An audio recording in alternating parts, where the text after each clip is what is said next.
everyone, and welcome to the very first episode of our podcast, Blood and Ink, which is basically our two-man vampire book club. Mm-hmm. So I'm Bella, one of your hosts, and this is Anna. Hi! You may know her from her doll customization channel, Dolly Anna, and if you don't, go check it out. And yeah, we're very excited to embark on this journey of self-discovery. Yes, that's what we're doing. Mm-hmm. Yeah, it's filled with high stakes, wooden stakes, and medium rare stakes. Mm-hmm. Yeah, sorry, I'm really nervous, so this is a lot of nervous laughter. But yeah, let's get to it. Okay.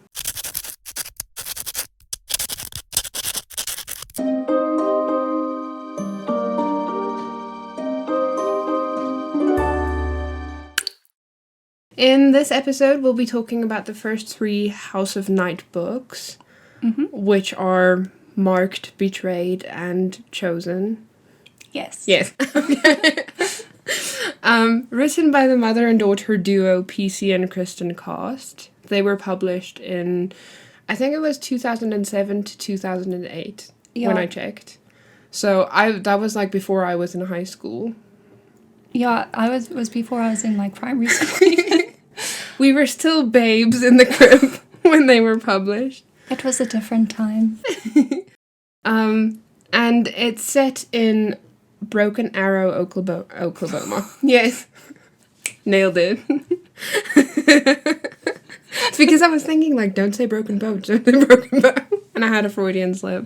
It just had to find its way in there. Set in Broken Arrow, Oklahoma.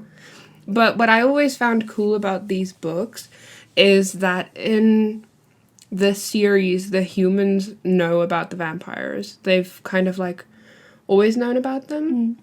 At least in the more modern centuries, I guess you could say. I feel like they were in hiding maybe long ago, but eventually they came out of hiding and now they coexist in the same universe. And the vampires have regular people jobs, sometimes more glamorous than the humans, so they would be actors or news people. Yeah. Because they're so beautiful. But I remember when I found these books, I found that intriguing because this was when Twilight was all the rage. So you had a lot of vampire books coming out where, the vampires are living in secret and then one special girl finds out about them and then she's the chosen one. Yeah.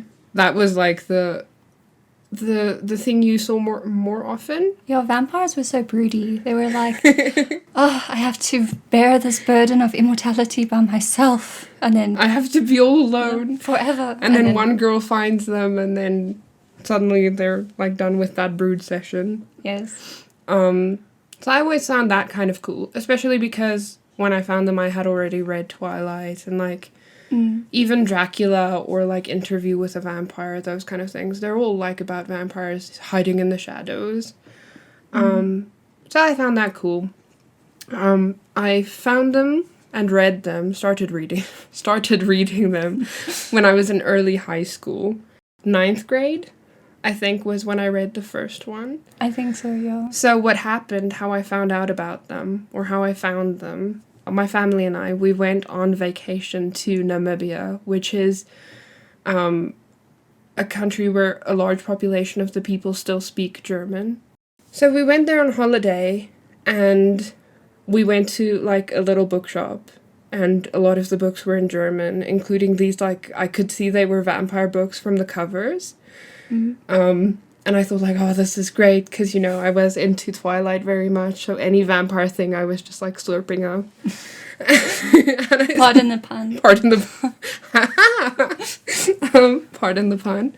So I saw these books, I thought they looked really cool, but obviously I can't speak German, so I told myself, okay, when we get back to my own country, I would find the English versions or the original versions. And so I Google translated their title because I wanted to go search for them, right? The books were written by Lisa J. Smith, and the title in German was this: Tagebuchs eines Vampirs.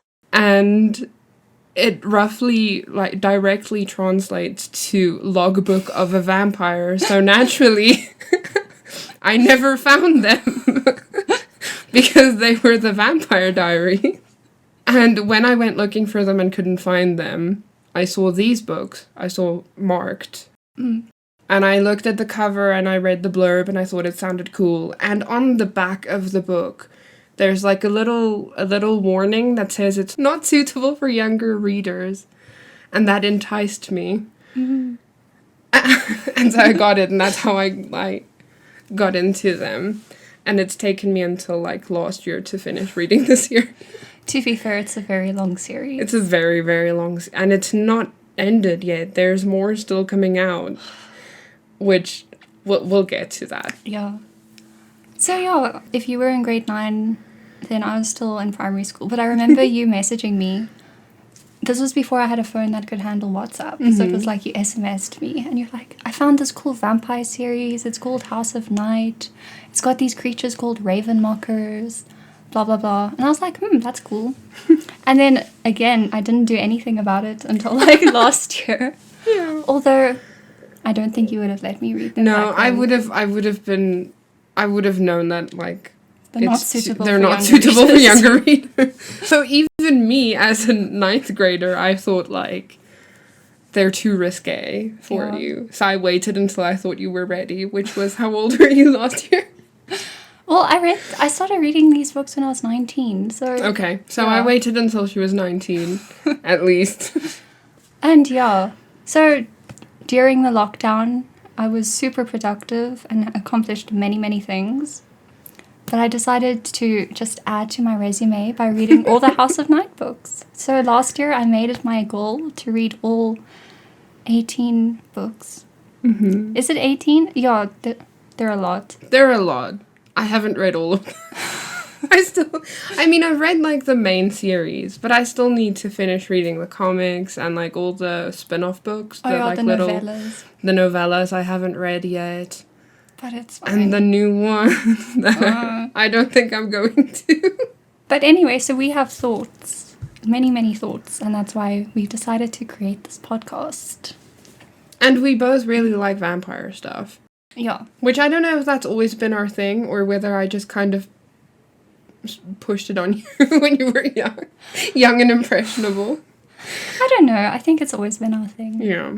But it's definitely one of the things we bonded over when we became, like, really good friends. So, because we both like vampires and we've read many of the same vampire series, or want to, Bella decided to start the podcast and kindly invited me to join. Yes. And here we are. Yeah. Oh. We're in sync. So in sync.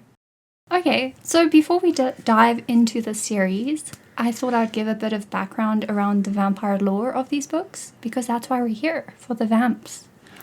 So, in House of Night, you aren't made into a vampire, so, like, vampires can't turn people into vampires. It's just part of your genetic structure. How they explain it is, like, there's a strand of junk DNA and it activates in some people and they become vampires. So when you're, like, 16 years old, a tracker will come and mark you, hence marked. Back when the title still made sense. Back when they were still relevant. And then you become a vampire fledgling and you get the outline of a crescent on your forehead, and that's like, okay, you're a vampire fledgling. But from the process from changing to an adult vampire is quite taxing on the body. So that's why a lot of fledglings feel sick. They'll have, like, flu-like symptoms. So then they must go to a House of Night where they're adult vampires and live there, so that because the adult vampire hormones help stabilize their condition or something, I don't know. Sounds so gross, like, thinking about it. It is. But at least in the beginning, I appreciated that they tried to have, like, a biological explanation for it. Yeah, because a lot of vampire stories don't have, like, a logical explanation for the physiology. Exactly. Of the vampires, and a lot of them try to and don't get it right. So it was one of the books that I thought, like, it had a cool premise from the beginning that enticed me, that like hooked me. I agree. So a lot of fledglings don't make it to become adults. So you either... They die. They die. So you either change and become an adult vamp, or you die.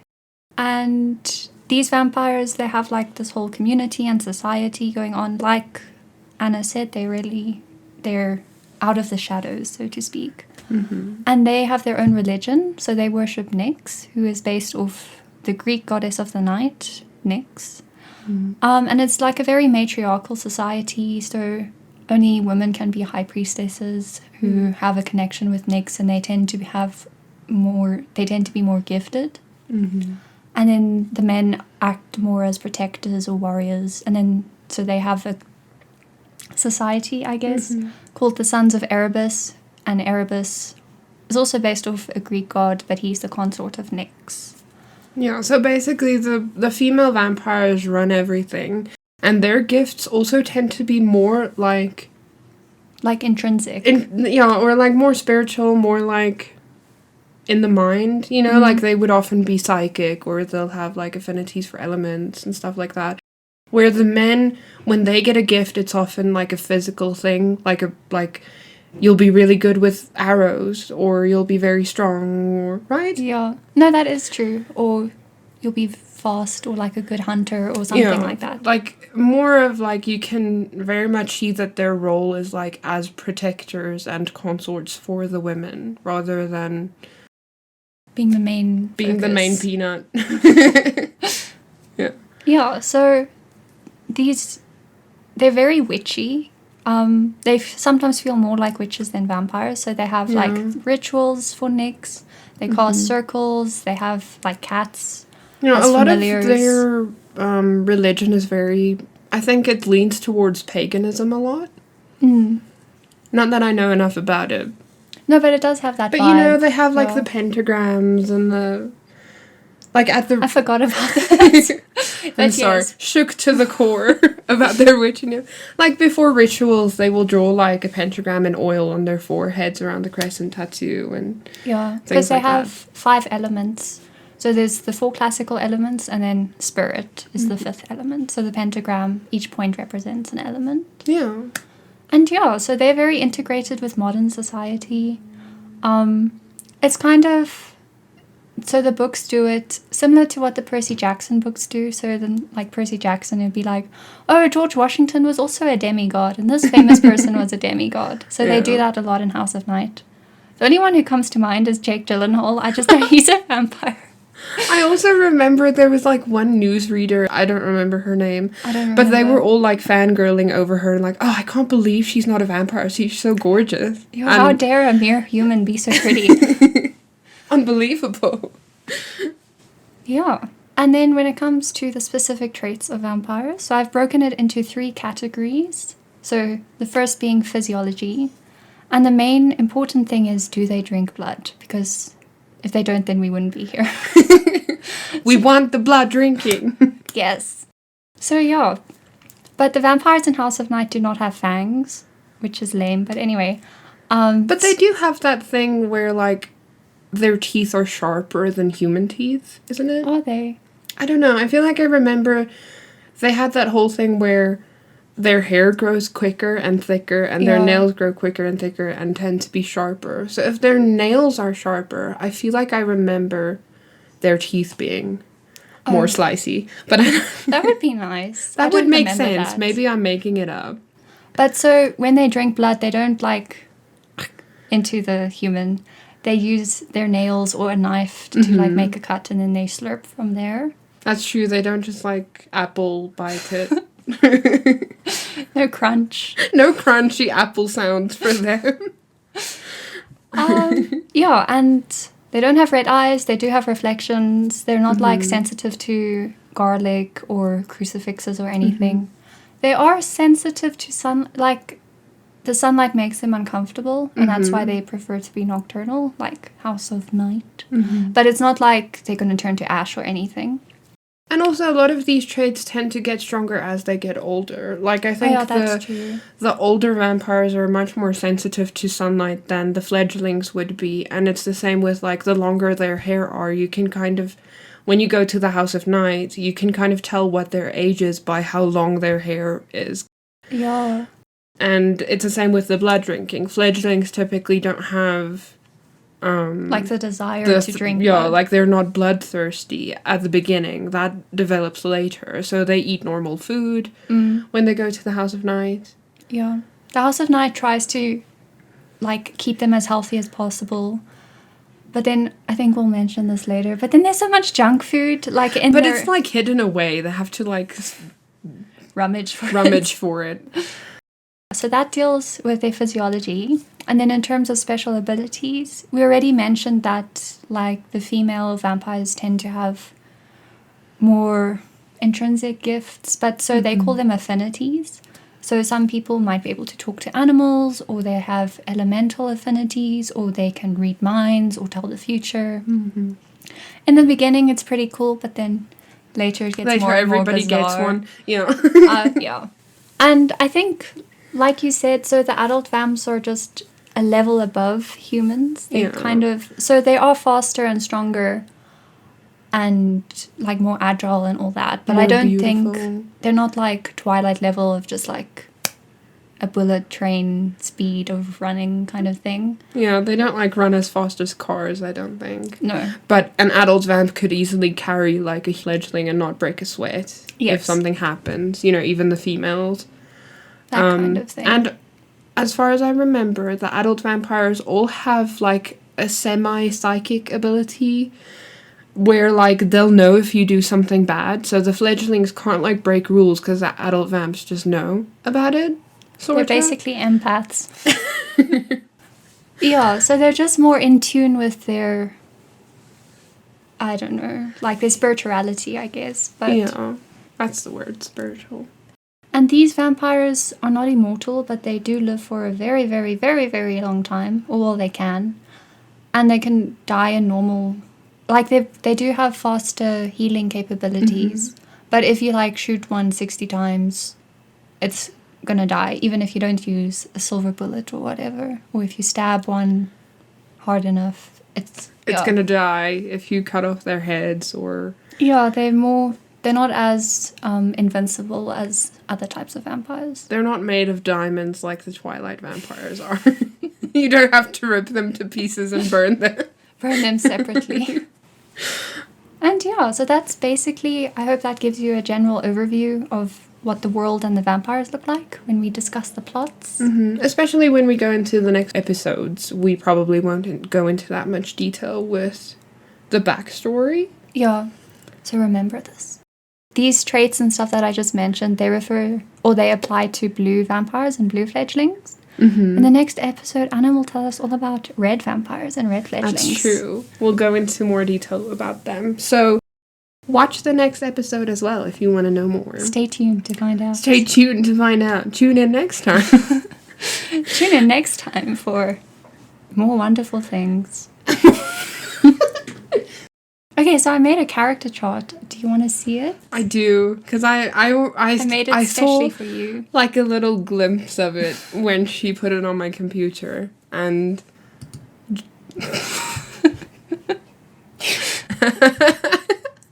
where did you find these? Look at that.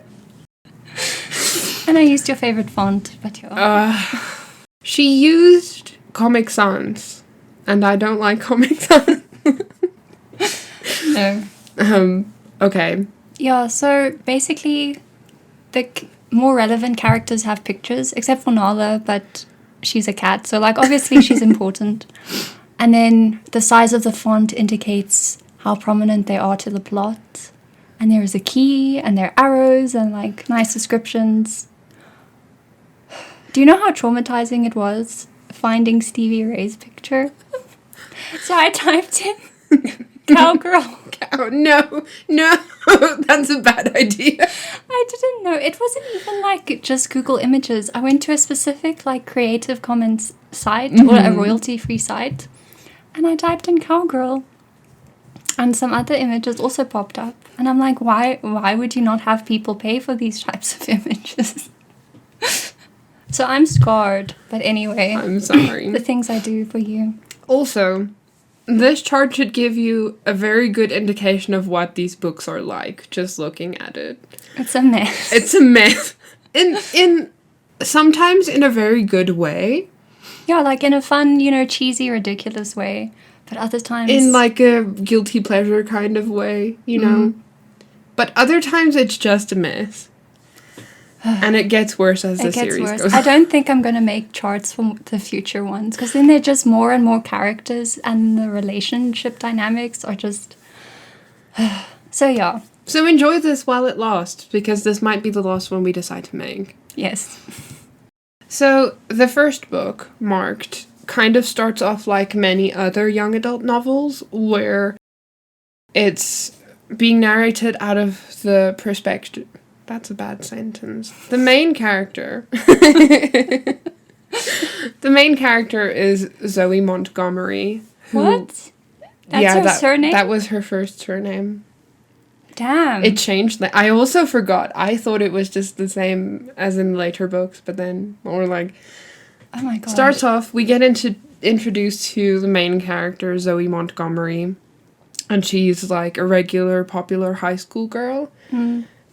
As a main character, I never found her super relatable, just because she is like the typical kind of basic, basic bitchy popular girl, which I never was in high school. And what makes it worse is that the books are written in first person, so you're stuck inside her head. I feel like if it was written in a third person and you had like a bit of distance, I know this sounds so mean, but if No, you're but a it's bit true. like distance from Zoe, I wouldn't hate her as much, but yeah. But you can hear all her thoughts because you're reading it. And that's like one of the main issues I have with these books, where I think they read easily. Yeah, no, they're quite fast reads. Fast reads, the language is like nice to read. It kind of sounds like they read like a teenager. But the problem is they read like a teenager who I would kick if I saw her. So... It makes it, like, simultaneously easy and difficult to read. But this also gets worse and worse. In the first book, I didn't get that as strongly. Like, I didn't have such a strong I thought loathing. it was, like, quirky, So I was like, oh, this is funny. And then it gets unbearable. Yes. It goes from quirky to unbearable in a matter of 1,000 books. So, we said... trackers mark you when it's your time to become a fledgling. So one day at school, unexpectedly, there's a tracker and he recites this whole thing to Zoe and points at her forehead, and she gets this like sudden pain in her head and she passes out, and when she comes to, she has her crescent moon outline on her forehead, which is like a blue tattoo that you can't get rid of unless you use special makeup. So her best friend freaks out, runs away.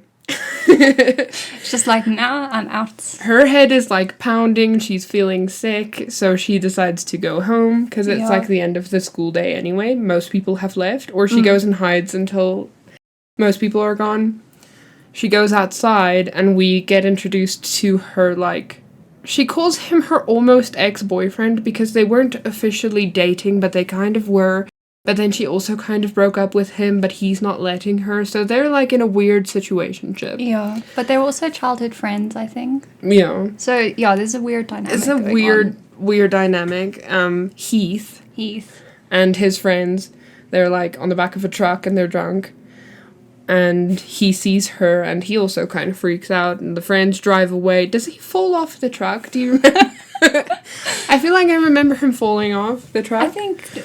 Yes, probably. That it does sound like a Heath thing to do. And he was drunk, so I can see how, like, if the truck suddenly, like, rooms away and he's standing, he would just, like, plop off. Yeah, shame. Not important to the plot line, though, but funny. So, because her friend freaked out and Heath freaked out, she realizes, like, she has to go to someone. And she knows that she'll die if she doesn't go to the House of Night, because...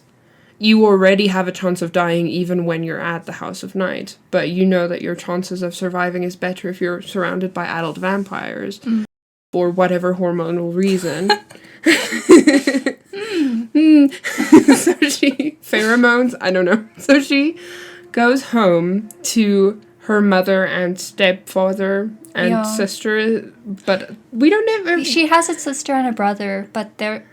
You never see them. She just, like, mentions them in the first book, and that's kind of where it stops. But she does go and talk to her mother and her stepfather, but she kind of wants to talk to her mom alone because she thinks her mom would understand, but the step loser won't, because he is part of the people of faith, which are very, like, antagonistic in these books. The people of faith are, like, the baddies. They're super, super religious Christian people who think vampires are...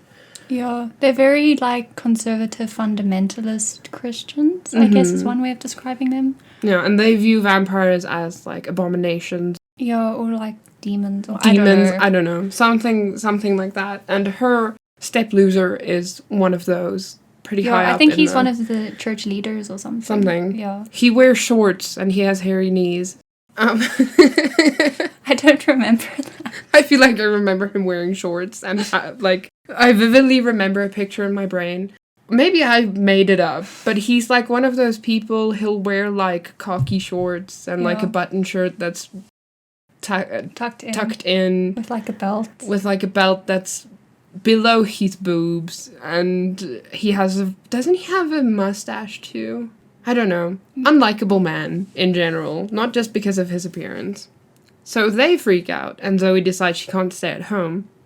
So she sneaks out through a window and goes to the only person she knows for a fact would accept her no matter what, which is her grandma. And she just calls her grandma Redbird. I think her name is Sylvia. Sylvia, yeah. Who lives on a lavender farm. Yeah. Her grandmother is Cherokee. Was it Cherokee? Cherokee. Yeah. Native American. Yeah. So I don't think... Well, obviously we're not from America, so we can't say. But it's very, like, interesting how the mythology of the Cherokee is mixed with the House of Night mythology. Yeah, there are lots of, like, similarities. Yeah, there's a lot of... overlap.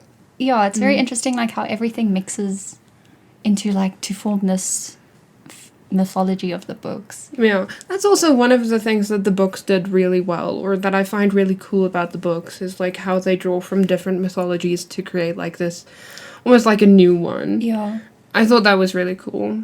I'll speak about it later when I talk about the handbook, but it is really interesting. I just enjoy that kind of, like, how they draw from so many different sources. Yeah, very cool, very well done. And Grandma Redbird is, like, arguably one of the best characters in the books. Yes, we love her. I love her. You will too. She's the best. She's so cool. She's described as, like, old and grey, but then they call her, like, they say she's, like, 50, which I always found a little strange. But imagine, like, a really nice, sweet old grandma, and then that's Grandma Redbird.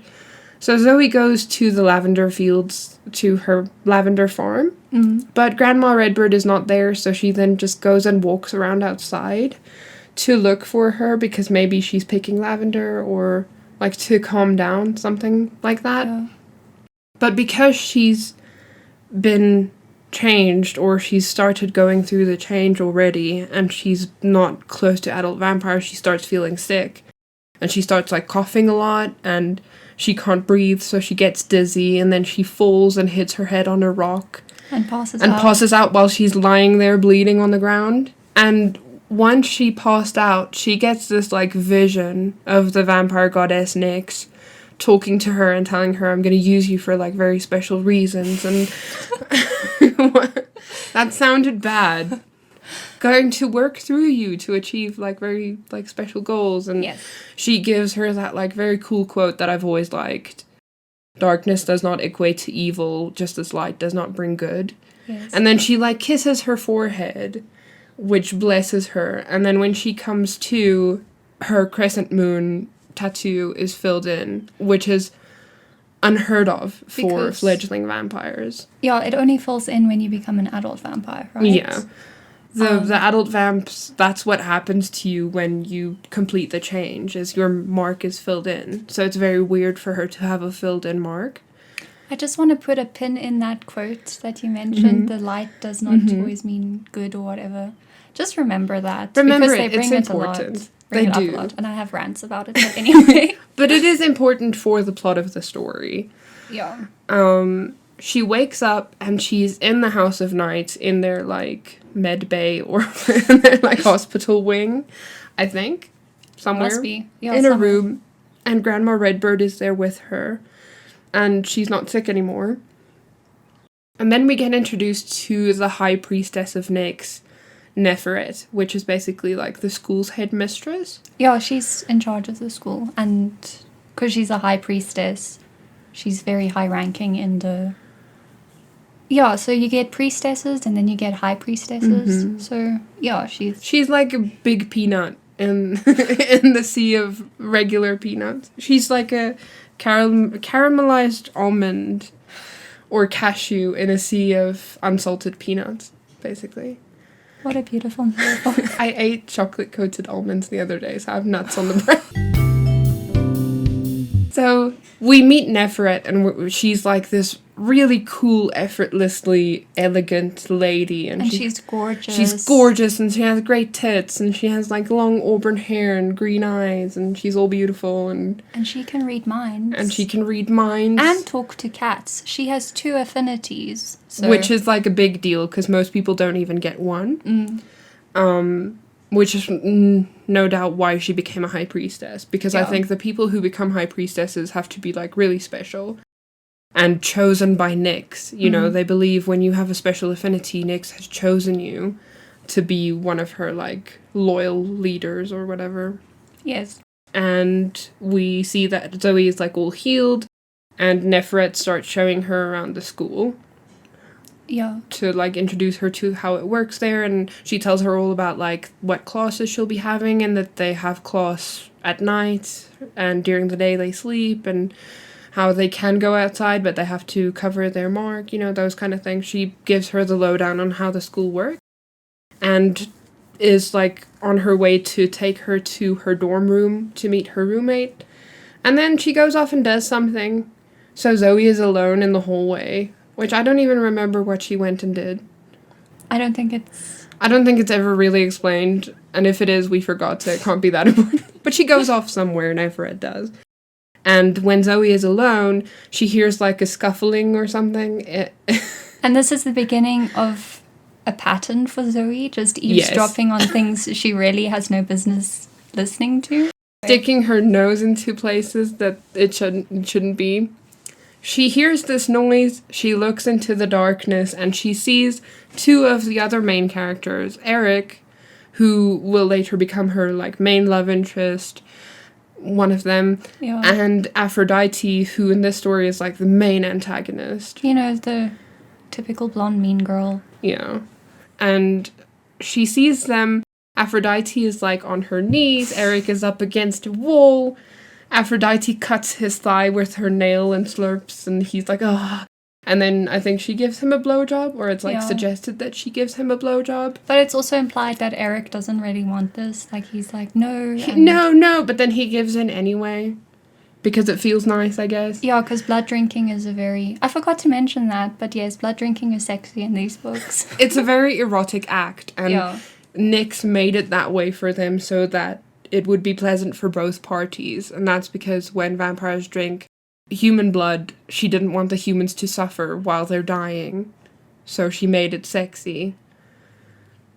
And that's why, like, the vampires also get up to many kinky things with blood drinking.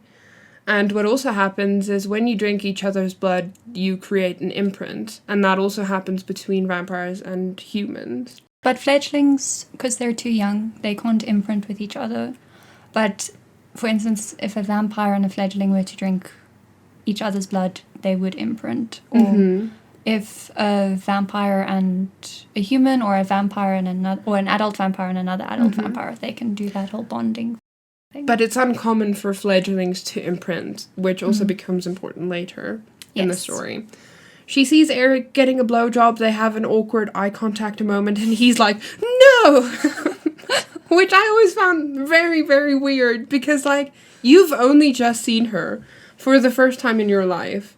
you're getting a blowjob from another girl, and then you're like, no, because she wants to leave and not keep looking at you getting a blowjob. Always found that very strange. Eric is strange. Zoe leaves, she feels like throwing up. And then whenever it comes back, they go up to their dorm rooms, and she meets Aphrodite and realizes that she's a bitch, I think, on her way there. And then we get introduced to her roommate, Stevie Ray, who's also one of my favorite characters. Yeah, I really Stevie like Ray her. is nice. She's cool. She's like nice in the beginning, but then she gets really cool later on as well. She goes from being just like a nice, likable character to somebody you actually like root for. And later in the day, Zoe goes with Stevie Ray to the like lunchroom cafeteria, and we meet Stevie Ray's friends, who then become Zoe's friends, Damien and the twins. And Damien is like a nice and smart gay boy, very attractive also apparently. But Zoe is so judgmental. She's like, he's gay, but he's not like gay in a girly way. And we're just, Zoe. These books maybe didn't age well. The PC in PC Cast does not stand for politically correct. Let me just say that. They didn't age well. No. And the twins are not actually twins. Erin and Shawnee. Shawnee is a black girl. Erin is white as flour. They just have the same fashion sense, and that makes them besties. Yeah, they were made roommates. And how the roommate choice thing works is, because the adult vampires are like all psychic, they kind of arrange your classes according to what they feel would suit you. And they do the same with like the roommate thing. They put you in a room where like they think you'll bond well with the roommate or like do well with them. I think I remember that. Maybe I'm lying. That's pretty cool. Go read the books and let us know in the comments if I was lying. But I think so. And they share a cat as well. Yeah. So they were put in a room together, and they realized they have like the same birthday, and they have the same fashion sense, and they have the same like almost everything the same, except I think they were even marked on the same day. Marked on the same day. The same cat chose them, which is cool. In the House of Night books, cats have always been familiars of vampires, even in ancient Egypt, right? They said. And cats choose humans. So if you get a pet at the House of Night, it's because they chose you. Yeah. And the same cat chose them both, so that's why they're called the twins. And they like finish each other's sentences. They're very obnoxious, actually. And they're not that important right now. It's only like 50 books from now they become relevant. About the cats, Damien has a cat. Stevie Ray does not have a cat, so just remember that. It becomes important later? I think so. Okay. Yeah. So we meet the friends, and Zoe starts going to her classes, and they have like really cool classes. None of this like science and math nonsense that we have to... I'm sorry. As a scientist, I'm offended, but okay. I'm an artist, so like science and maths are the bane of my existence. But they do have subjects like English lit and Spanish and like equestrian studies and history of vampires and those kind of things. But the thing is, okay, so I'm going to compare this book, this series, a lot to the only other magical school book series that I've read, which is Harry Potter. Mm-hmm. So, you know, like in Harry Potter, they have all their weird classes and stuff, and then we get to see them in the classes. And, like, we get a better sense of the world, and, like, it's really cool. And a lot of the time, what they do in the classes ties in with the plot in some way, like foreshadowing or something. I don't like the way it was done in House of Night. We have, like, really random classes, like the English literature class where they do the Titanic book. And it's just like, why? Just to show how old the teacher is. Or, like, if they conveniently need to learn something that's important 2 chapters later on, then they have, like, a scene where they have a class or whatever. And it's just like, ugh. It feels very, like, squashed in. Even though the classes are really cool and I would want to have them, I would go live in the House of Night if I could. It's not done very well in these books. The only thing that really becomes important is the equestrian studies. Yeah, and that's also a bit later on, but the teacher who gives them equestrian studies, that's Lenobia. She becomes important later. And then while Zoe is like, you know, making new friends and going to all these cool classes, one day a girl dies. Yes. her body rejects the change, and basically you bleed to death. You like cough and bleed yourself to death, and it comes out of all your orifices, like your nose and your eyes and your ears, everywhere. And then you die. And when you die, the Nefret and maybe some other adult vamps come and they get you, and she makes you drink this like special potion which is supposed to ease your pain, and they take you off somewhere. I don't think they show how Elizabeth died. I'm not sure, or No, they they just don't. talk about it. But I think Stevie Ray says, "Oh, Elizabeth died." yeah, And then they call her Elizabeth no last name because she doesn't have a last name.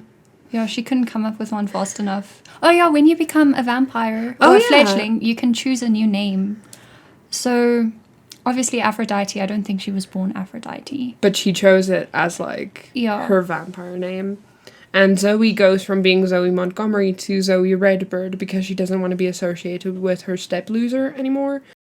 And she prefers Her grandmother. her grandmother's name because she's always felt closer to her grandmother and her grandmother's people, being like from Native American ancestry, which her mom is pretty much ignoring, really. She like stopped doing all of the like Once she Native remarried, American things. yeah. Once she remarried. She was very cool, and then she married the step loser, and she just like completely changed everything about Yeah. her. And that's why Zoe has like a grievance with them. So she takes her grandma's name. Yes. But anyway, Elizabeth dies, and it's kind of expected when a kid dies to just move on with your life. They don't really acknowledge it, the They adult don't have vampires. a service or anything. It's weird, but they kind of just expect everyone to pretend it didn't happen.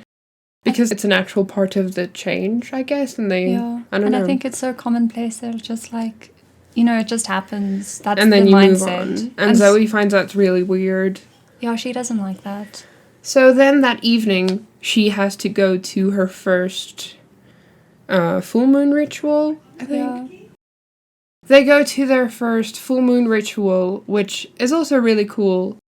The high priestess puts up a lot of candles, and she casts a circle and calls the elements. She does a cool like little dance and something. She's all elegant and sexy. And when this happens, Zoe realizes that she can feel all the elements, and she assumes like that's just how it feels for everyone. She feels like an ocean breeze when it's water, and like smells cut grass when it's earth, and you know, with every element she feels something. Yeah, and she feels warmth when it's fire and that kind of thing. Yeah. And she assumes that's just how it goes. So Is this where we meet Loren? Does he say a poem here? I think either in this book or the next one. I don't know if he was in the first book yet. Or I feel like he was. He did do that later in like the rituals for. I just remember he recited Goddess Walking by Lord Byron. Or something, someone walking. There was definitely something like that, but I don't know if it was in marked. It's okay. Moving on. So what also happens at the full moon is they have a separate ritual for the fledglings, led by fledglings. It's like a little society of gifted girls. That have affinities, that might be inclined to Becoming high priestesses later.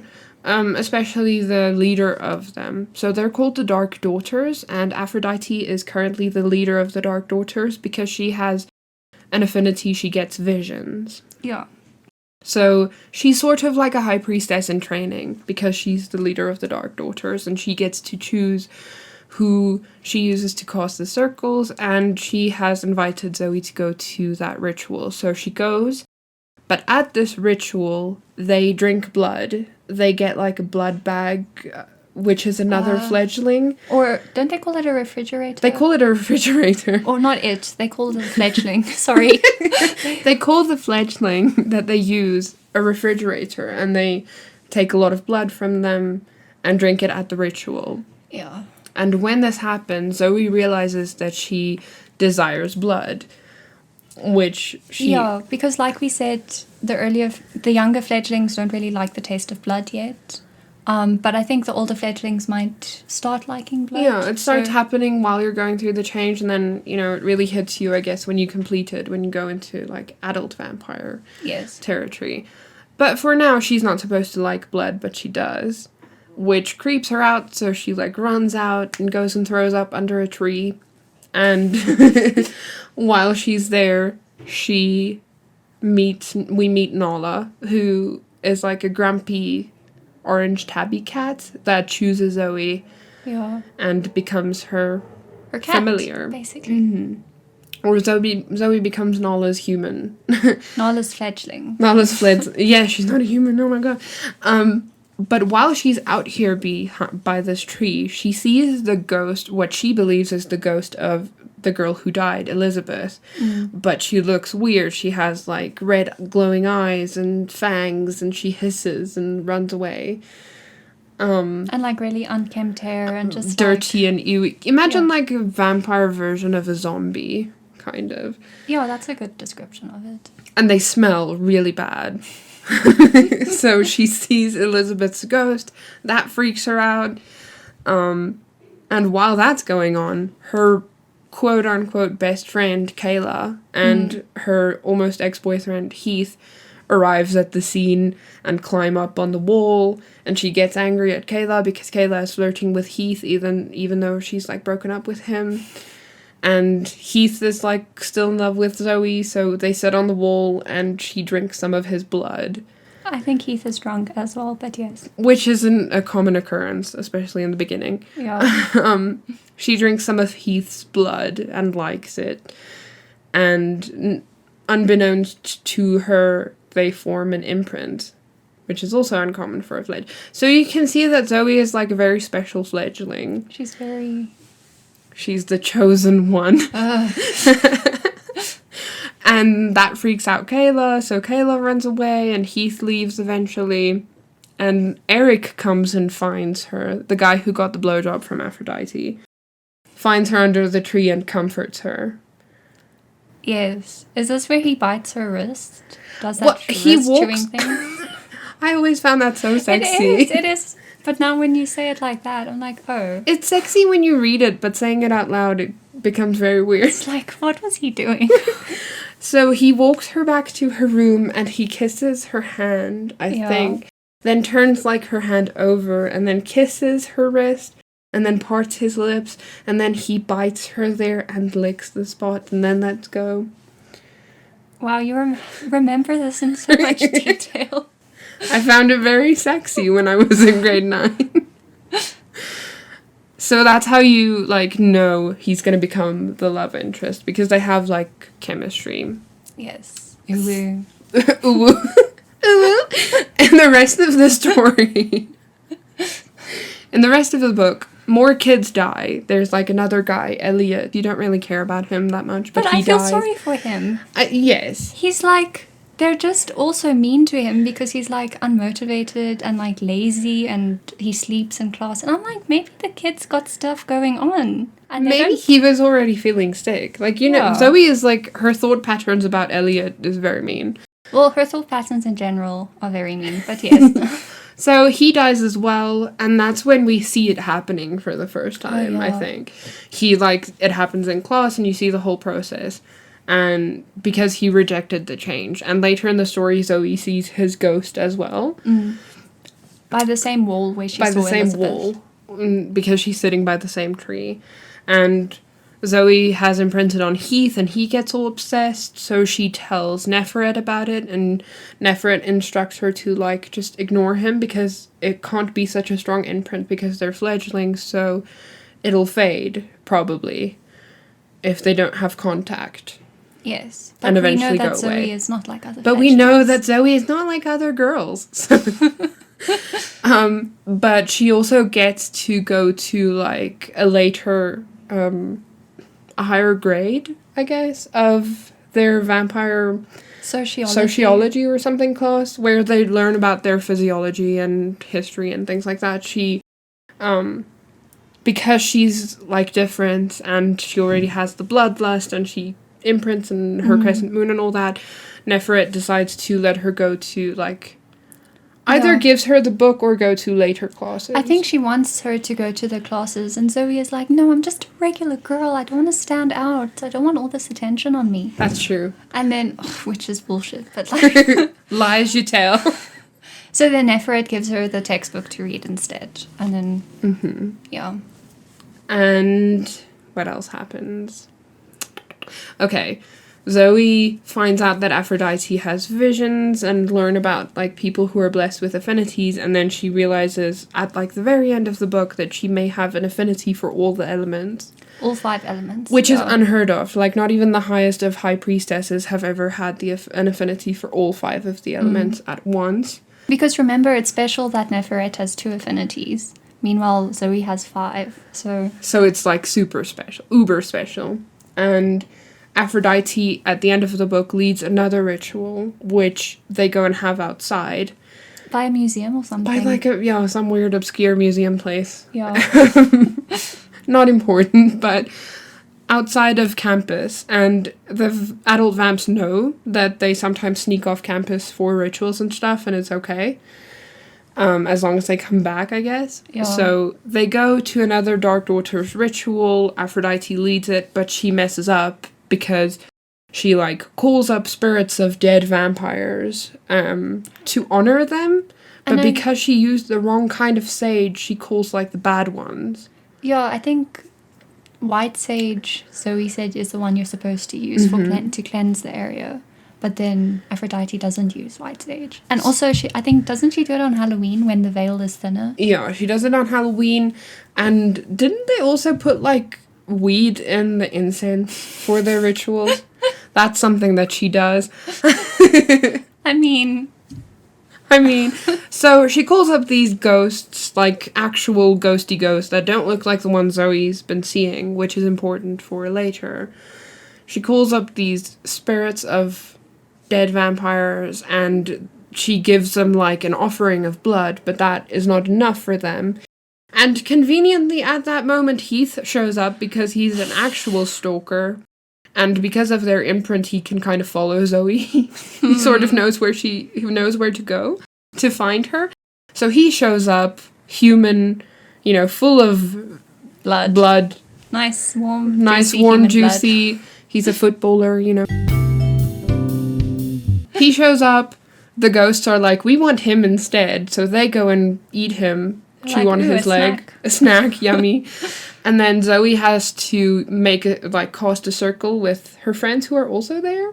They showed up? They showed up, but I don't remember if she planned on them being there. Maybe they planned it out. Or did they stalk her as well? So we has a problem. I think they knew Aphrodite was going to do some bad shit, and then they came along to support Zoe. So she casts a circle with her friends, who each, stand in for one element, and she does spirit. They hold their candles, they, get the spirits to go away. And then Neferet comes. She also shows up. Everyone is just popping up, and it's never really explained why. But I think Neferet... They were all just waiting in the bushes. Waiting in the bushes for shit to go down. Every day I worry all day about what's waiting in the bushes of love. Imagine it never did, and they had to just, go. They're like, oh, the sun's coming out now. Okay, bye. Never mind. So Neferet comes and she, heals Heath, or helps to heal him. She wipes his memory so he doesn't remember. And she removes Aphrodite as the leader of the Dark Daughters. She, rips off her necklace very dramatically. Yeah. And gives it to Zoe. So Zoe is now the new leader of the Dark Daughters. I think Neferet also found out about the affinities at this point. That Zoe has an affinity for all the elements. She might have witnessed the circle casting or something. Yes. She was definitely hiding in the shadows. Something's waiting in the bushes for us. And at the end, Zoe, she already has the filled-in crescent moon tattoo. And then when all of this happens, while she's casting a circle, she feels like a prickling on her skin. And all the friends are like, wow, when they look at her.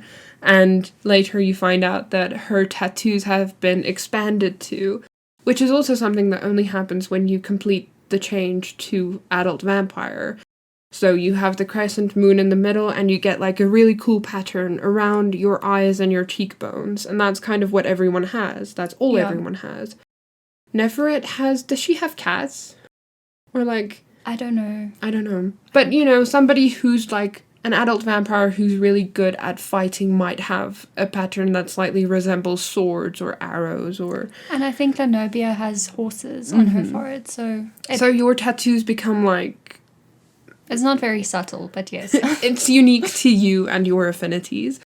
So she gets this pattern, but then she doesn't just get this, right? Yeah. She also gets like on her shoulders and I think maybe on her collarbones, which is something that has never happened in the vampire world up until this point. So in case you hadn't noticed, Zoe is special. She's not like other fledglings. And that's where the first book ends. Zoe has found her friend. She found her, like, new boyfriend. Yeah. Heath didn't die. Aphrodite has been, like... Put in her place, I guess. I don't know. And happy ending. And that's for now. ... And that's the end of the first book.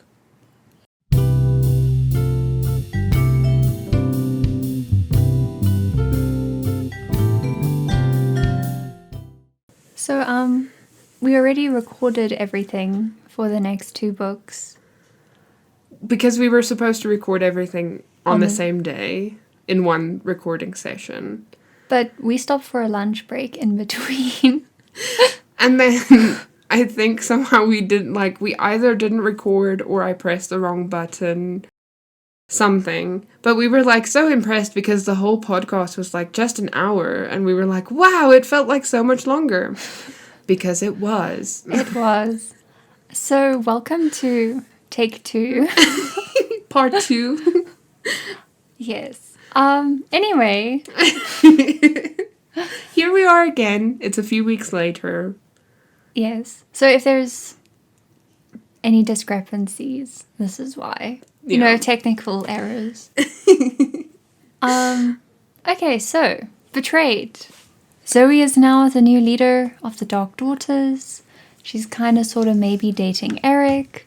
She's kind of sort of maybe still imprinted with Heath. So she has all of that to deal with now. And, yeah. So Betrayed kicks off about a month after the events of Marked.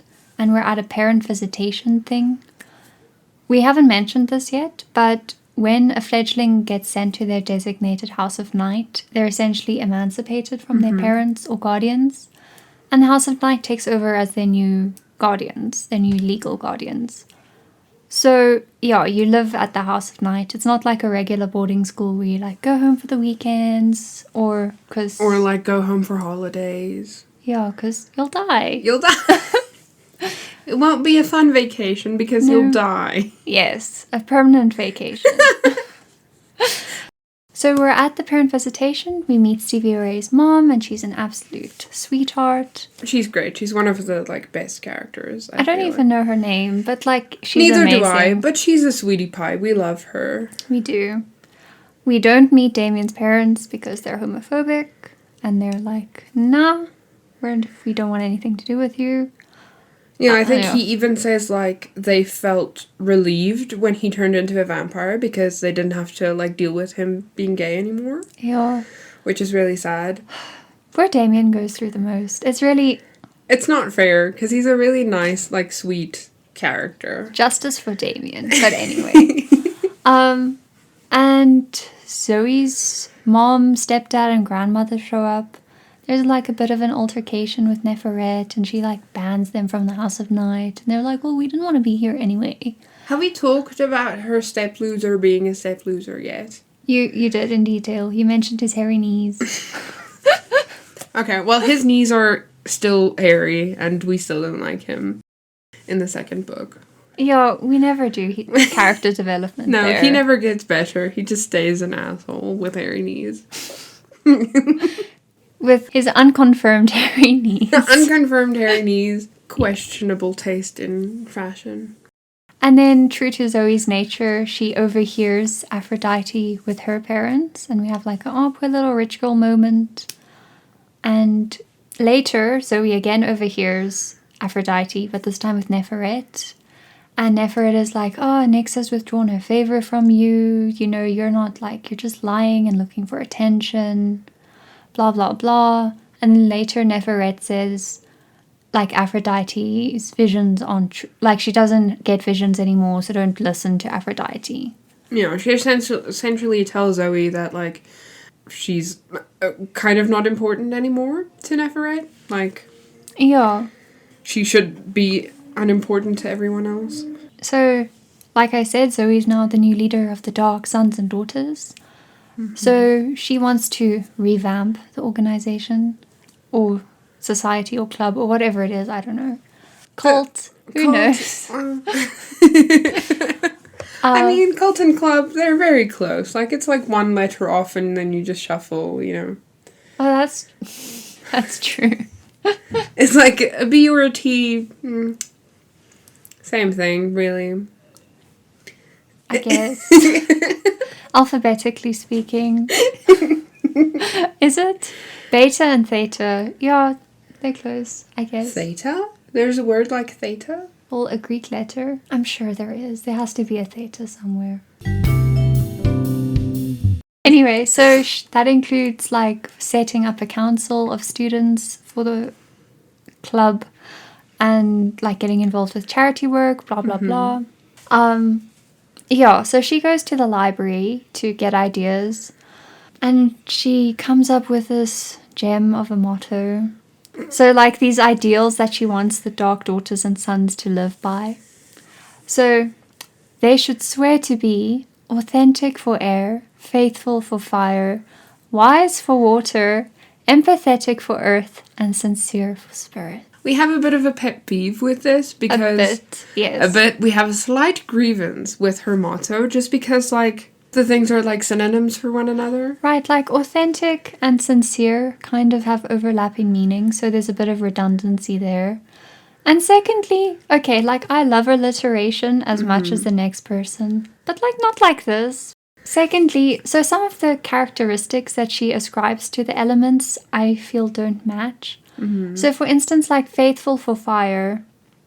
Fire is very spontaneous and unpredictable, you know, like, am I going to light the candles on my cake or burn my house down? Who knows? It's, like, volatile. Yes. And passionate, you know. Like, if she had chosen passion for fire, Yes. I feel like I would have been more okay with it because it goes together. Or, you know, like, earthy things, being down to earth, I get that. But I don't know if empathetic really feels earthy to me. Yeah, it's very abstract. They literally, you can tell they just chose it for the letters to match. For the sake of alliteration. And I think the reason it irks me so much is because it, like, represents one of the things I hate about Zoe and her character. So Zoe will come up with this really fucking stupid idea. And then all the other characters in the book are like, oh my gosh, Zoe, no wonder you're the chosen one. You're just so gifted and smart. And, like, you, the reader, are like, no. It's not that great. But also, it's so fucking hypocritical because Zoe Is none of these is things. none of these things. Especially, like, as the books go on. She almost, like, other characters will go through, like, a growth arc. Zoe goes, like, through, like, a snowball rolling down a hill arc. It just gets worse. Like, all these qualities that I dislike about her, they just get amplified as the books go on. Because she's so, like... Fake. But anyway. Anyway. So while she's there coming up with these nuggets of wisdom, who do we find lurking in the library? But Lauren.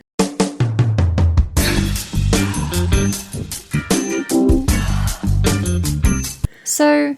he kind of sort of featured a bit in Marked, but not really. Did he? Have we figured out that he did? He did. So, Loren is a staff member at the House of Night. So he's like the youngest poet laureate, blah, blah. He's like a hotshot. Hotshot poet guy. Yeah, I think he's supposed to be a poetry professor, but we never see him teach. He's just like always lurking in the library and the shadows. Yeah, so... I think he's also supposed to be, like, quite young for... Yeah, he is. His accolades, you know? But he's still not a teenager, and that's important to remember. I mean, age gaps with vampires is always murky. It is, because, like, even in Twilight, you know... Yeah. Edward is, like, 200, and Bella is not 18 yet, so... But in this case, I think it's important to note... She's a student, he's a staff member. Just no. Just remember that he's old. But yes. Older. I don't remember how old he is in like vampire years. I think he's in his 20s. He's not like an old vampire. He's not yet. an old okay. vampire. I guess that makes it a bit better, but not really. No.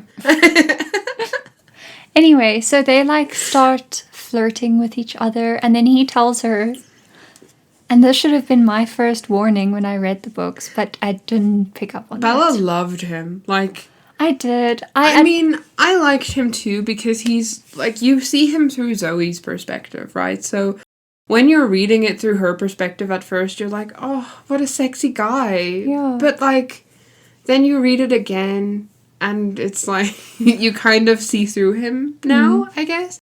I think you liked him even more than I did. I did. I remember you were a book ahead of me, and I texted you, like, after I finished Betrayed, and I was like, oh my gosh, Loren is so hot. And you're like, yes, Loren, he's there. Because you knew. I knew. I didn't truth. want you getting too attached. Yeah. But anyway, so he describes her motto as beautiful and intelligent and innocent. And that's when I should have known he just wanted to get into bed with her. But anyway. He just wanted in her pants. It's I mean, I feel like, in a way, that, like, the motto she figured out for the Dark Daughters, it could be seen as, like, innocent because it's very childish. I wanted to say childlike, but then I was like, no, it's like, it's not even just childlike, it's childish. It's like something that comes from, like, a really young person, you know? It's something I would have thought was cool when I was, like, in grade 8, you know? Yeah, same. Which, I guess, kudos to the writers for, like, nailing, you know, a teenager age for the motto itself, I guess. No, You know, like, no kudos. no kudos. I refuse to give this more credit than it deserves. But anyway, this starts off their whole little flirtationship. At some point he asks to see her tattoos, because remember at the end of March she got like tattoos over her shoulders. So anyway, they're in the moonlight under a tree, and he like looks at her tattoos and sees her boobs, and we think. I think so. She describes it as, like, she slipped off, like, her shirt and, like, the shoulder of her shirt and her bra strap. So, like, I feel like her breast was, like, partly exposed. It was enough to be inappropriate. Definitely. Especially since the tattoos aren't on her boobs. So, like, it was unnecessary. But it was really sexy at the time. It's very, when you read it for the first time, it's an extremely sexy moment. And you're young and innocent and impressionable, then yes. And it feels so forbidden, you know, which is part of the appeal probably for her too, because, you know, he's a teacher and she's like, it feels so wrong, but it feels so right. It's like one of those things. No, that's the whole vibe, the whole book. And then, so the problem I have with Loren, aside from his inappropriate actions, is that he's supposed to be a poet laureate, but most of the time you only ever see him reciting other people's poems, like other famous poets' stuff. And then in this book you realize why, because he starts writing haikus to Zoe, and they're so cringy. Like there's one, something priestess, alluring priestess, desire calls, or no, now I need to. I'll find it. I'll go get it. You know how, like, Ryan and Shane have the log bros break? Should we have, like, a book babes break, and then when we reach? Anyway, so one of these absolute masterpieces of a haiku is alluring priestess, night can't cloak your scarlet dream, accept desire's call. So it's obviously him saying, I want to fuck you and drink your blood. But it's very nuanced and subtle, and like it really took me a long time to figure out that that's what he was trying to say. Because it kind of sounds like it's like about a period, you know? Like it sounds like you wake up in the middle of the night and your period started and it's like stained your sheets. And night can't cloak your scarlet dream. Anyway, so it's just gems like that scattered throughout the One book. of them you actually did like, but for the most part, and that's also like Oh yeah, the just chrysalis one. but also it's like the lesser of three evils or something. You know, it's like it's only good because it's being compared to his other ones, which are trash. So he's not very good at poetry for a poet laureate. Anyway, so that's a rant. I'm glad that to get that off my chest. But anyway, so yeah. And then obviously Zoe, you know, she's still got Heath and Eric and Lauren. So then at some point in the book, she is like, I wanted Heath. I needed Eric. I was intrigued by Lauren. And yes. It's a very cringy quote.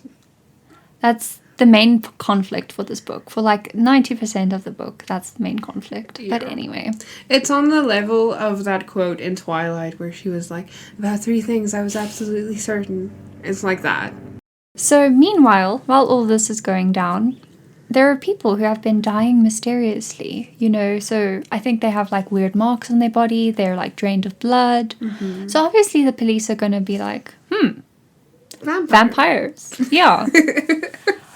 Of these people, two of them were high school footballers from Zoe's old high school, Chris and Brad.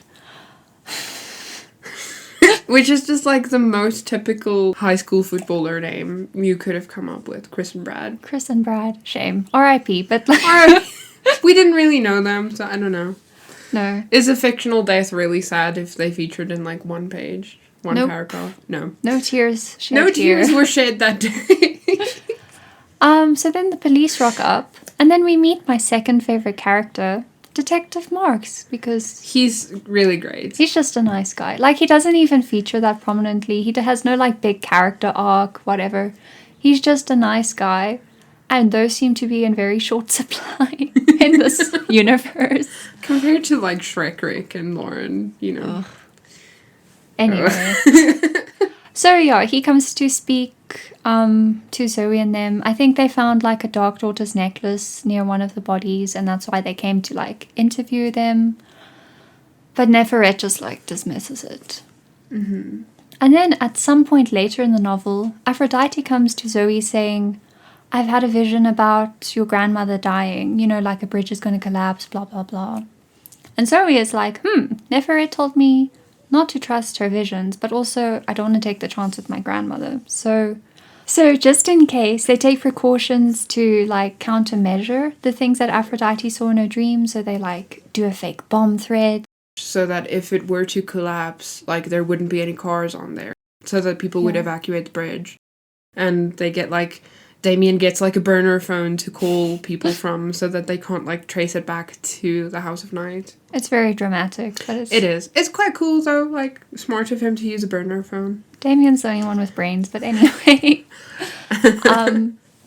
Yeah, and then so they save everyone, and it turns out that the bridge did collapse. So Zoe's like, but why did Neferet say that then? Sus, maybe. Sus! Yeah. Suspicious!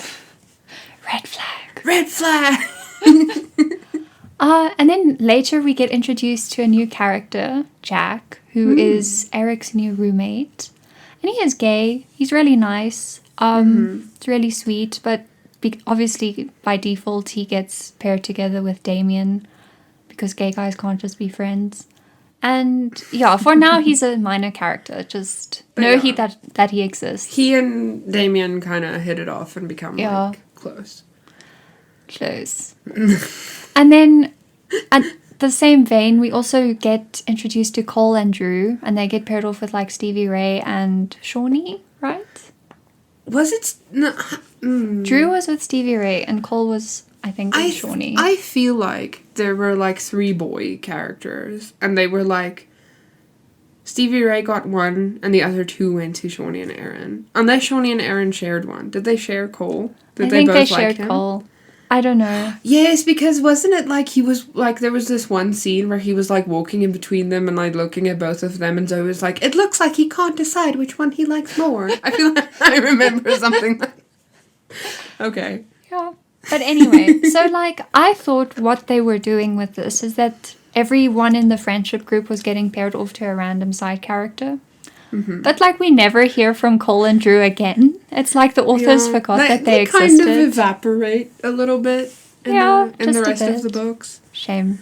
But anyway, I just wanted to bring that up because it bothered me. It's annoying, but you kind of, throughout the series, and we'll probably talk about it more as this goes on, there's a lot of things happening that feels like filler, like it's put in there and it goes nowhere, or it gets put in there and it doesn't go where you think it's going to. And Cheese it puffs. just... Cheese puffs?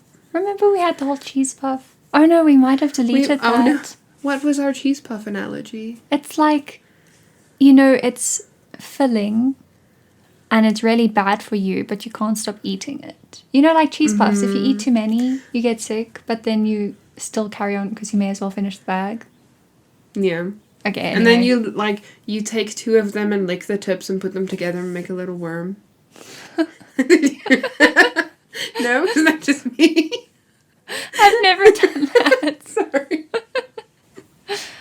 I've learned something today about the architecture of cheese puffs. Because liquid makes them kind of disintegrate a little bit, but it goes sticky because it's made from maize. Like maizena, you know? Cornstarch, I guess.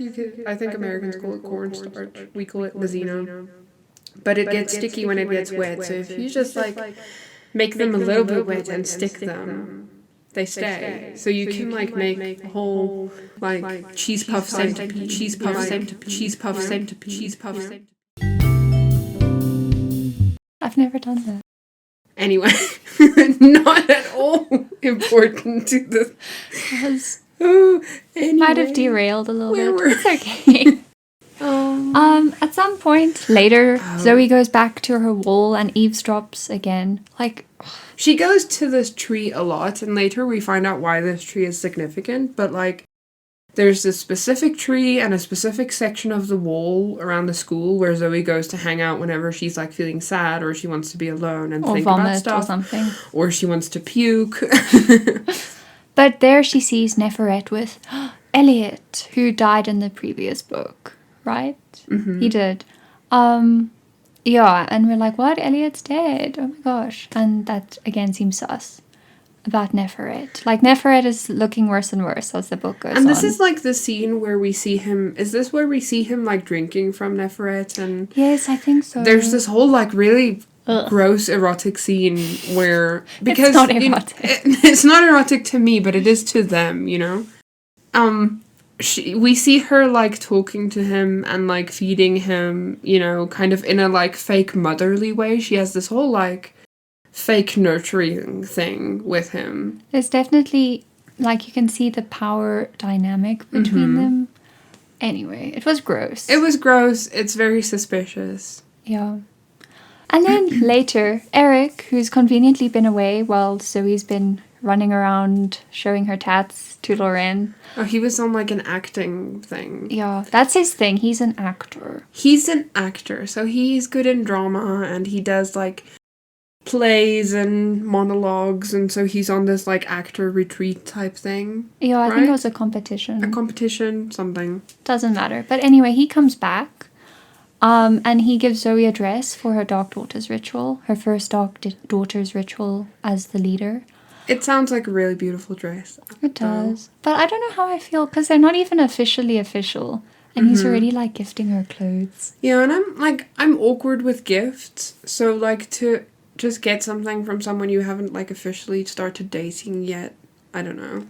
Like, a dress seems a bit too personal. It feels like a red flag. And it is, because Eric gets very intense very quickly. And that, like, you see a lot of that in the rest of the books as well.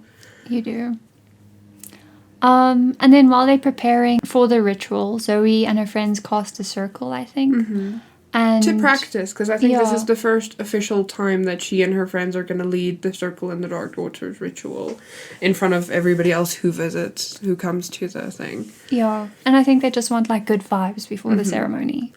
And then we discover that her friends all have been gifted with elemental affinities. So Stevie Ray's earth, Shawnee is fire, Aaron is water, and Damien is air. Which is the candles that they were holding like in the circles before. Yeah, Zoe has a lot of gut instincts, and it just... Yeah, so she, like, had a gut instinct that it would suit them, and then they Yeah. got the... I feel like it's more just, like, Nyx decided, oh, they're already holding the candles, it would be easy to give them that affinity, like, less admin for me. But then Zoe's like, oh, my gut instincts are so strong, you know? Like, do I have an affinity for, Do I have an affinity for being amazing? Yeah.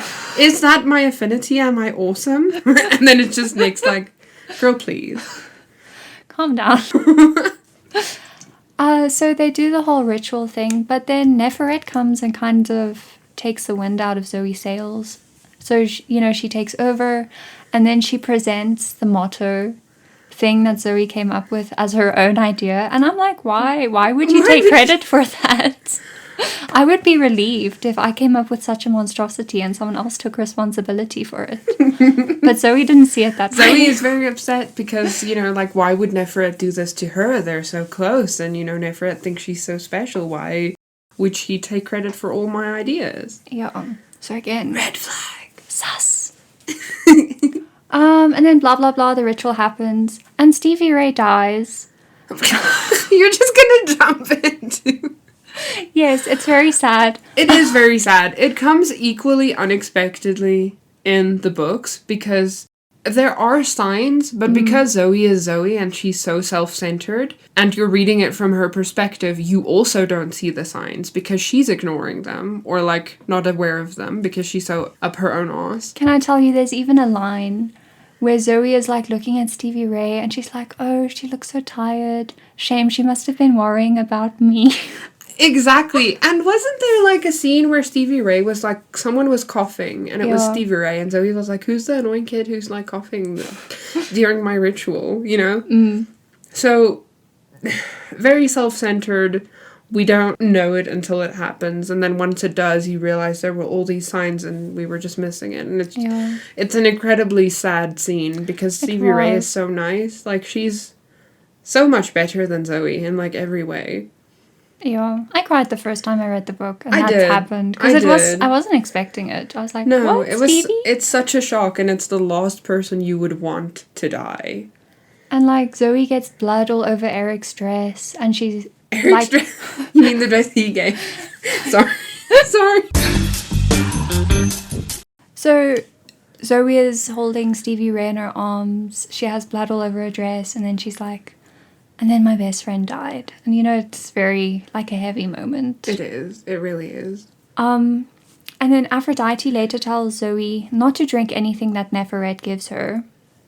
Because when Aphrodite's roommate, Venus, died, Neferet gave her a drink and it, like, made her very numb. She stopped having visions. She felt very detached from everything. Mm-hmm.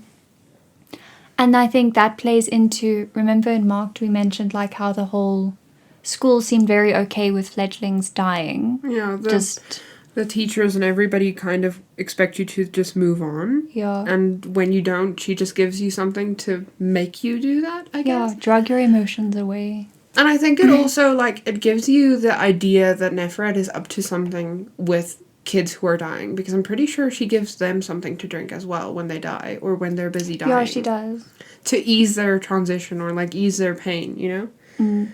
But is it, though? Sus. Red flag. So remember Heath, he's still a thing. She texts him at some point because he's thinking about her a lot because they're imprinted. And they bond over their dead friends because he was, like, friends with Chris and Brad. Mm-hmm. And then blah, blah, blah. I don't know, more stuff. And then later they see on TV that Heath has gone missing. He's been kidnapped. And Detective Marks comes and also tells her that, Heath is missing. When last did you see him? Blah, blah, blah. And then Detective Marks gives Zoe his business card. Business card? Cop card? I don't know. His number. His contact information. Yes. Eric is all like, no, I'm your boyfriend. Why not Heath? Again, getting all intense and possessive and annoying. Like, he's upset that she's imprinted with Heath.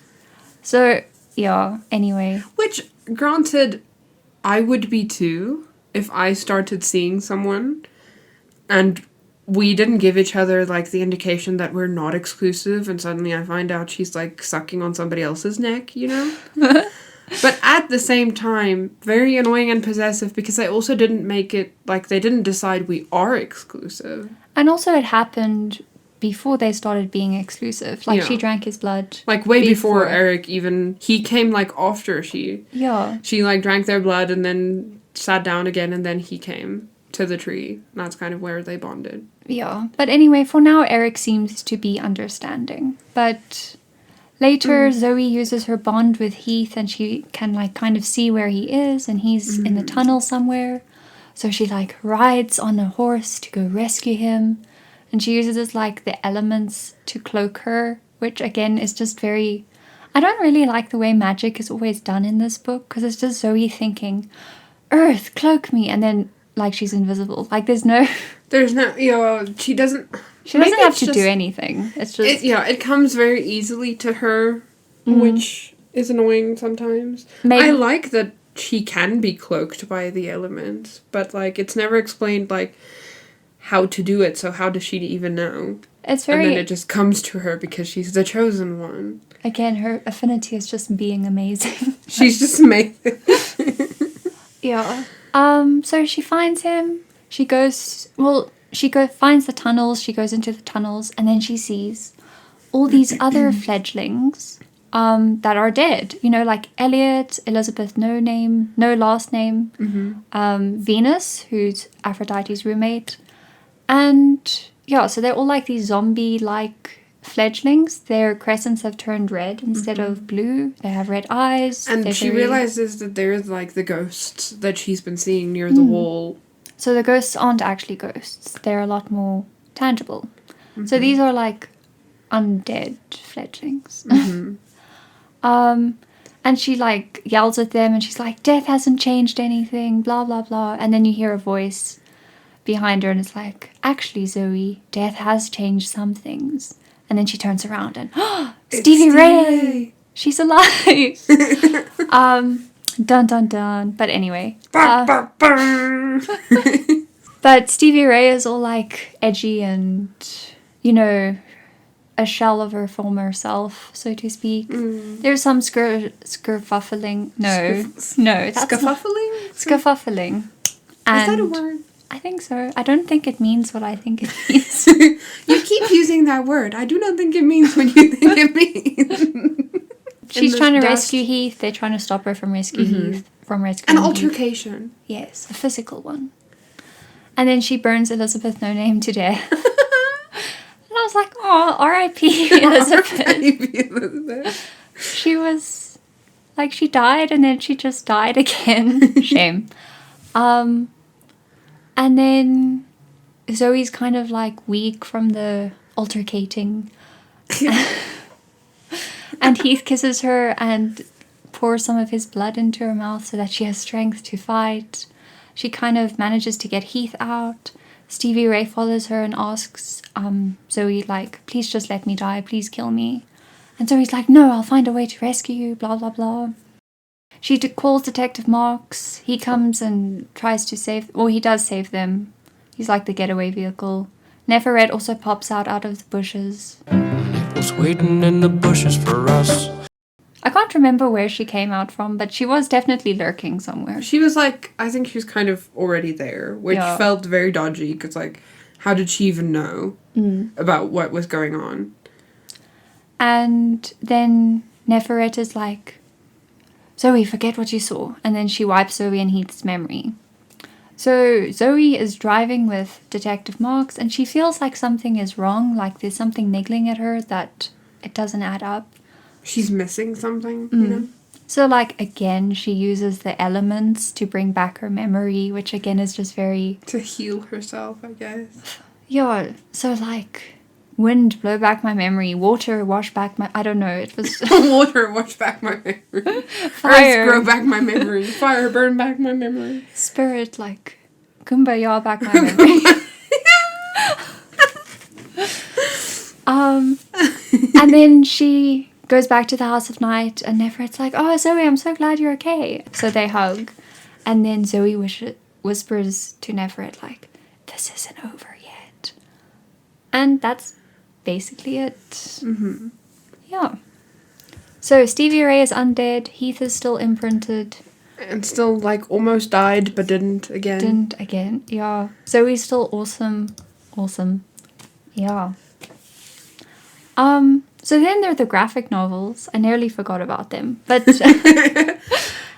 they take place, like, between the events of Betrayed. But you don't need to read them at a specific time because it's like a story within a story. The plot, like, nothing important to the plot happens in these graphic novels. So basically Zoe is like, oh my gosh, I want to be a good Dark Daughters leader. How am I going to do it? Blah, blah, blah. And then Nyx shows up and is like, read your fucking textbook. Zoe, just like read a book. Please. So that's what she does. She gets the Fledgeling Handbook and then sits in a circle with her friends and like they read through the stories or some of the stories that are in the handbook. And each story makes up the story of a volume of the graphic novel.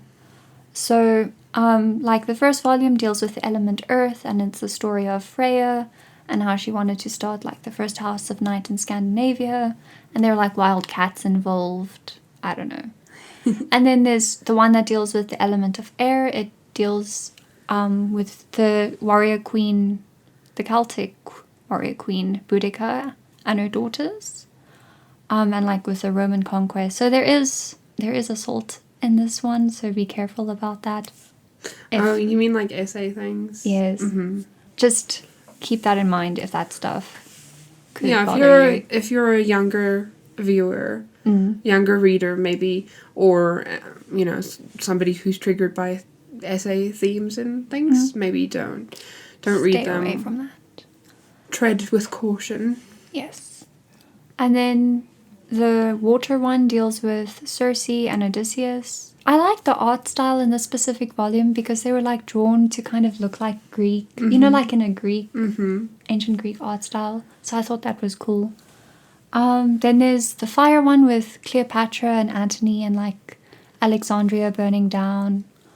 And the spirit one is Heracles and the queen of the Amazons. I forgot her name. It's like Hippolyte or something.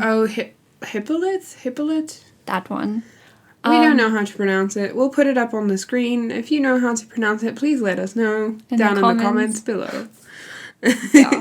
And it's basically dealing with human imprints or imprinting with a human and the effects of that.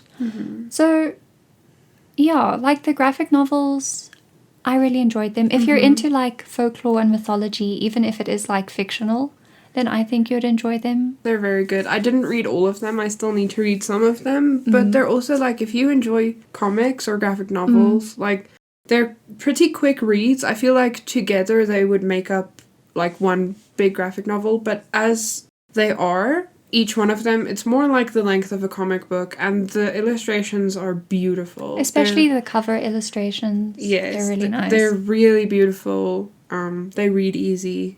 Really cool.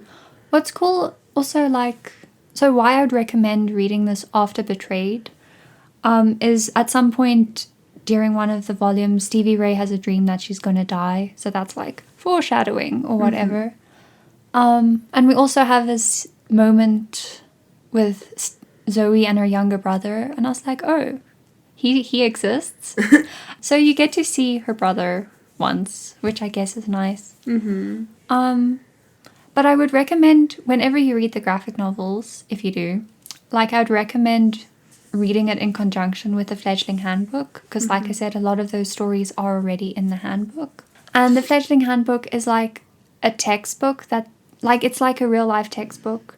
So you can use it as if you are your own fledgling. So you are a fledgling, sorry.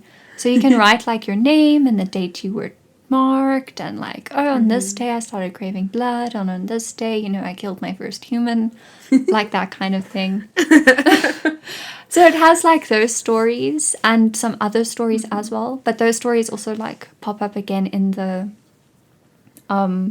series itself. So it's not like, again, you're not missing anything if you don't read these two. It's almost like additional stories, like added lore and things to bulk up the series. Yeah, just like add to the world building. Like Add you to said. the world building, yeah. They're very good. The Fledgeling Handbook as well. I enjoy that quite a bit. Like, I've told Bella this a few times, but I enjoy whenever there's a series of books and they come out with spin-off books or novellas or things like this that feel like it's taken from the world itself. Yeah. So that you feel like you're part of their world.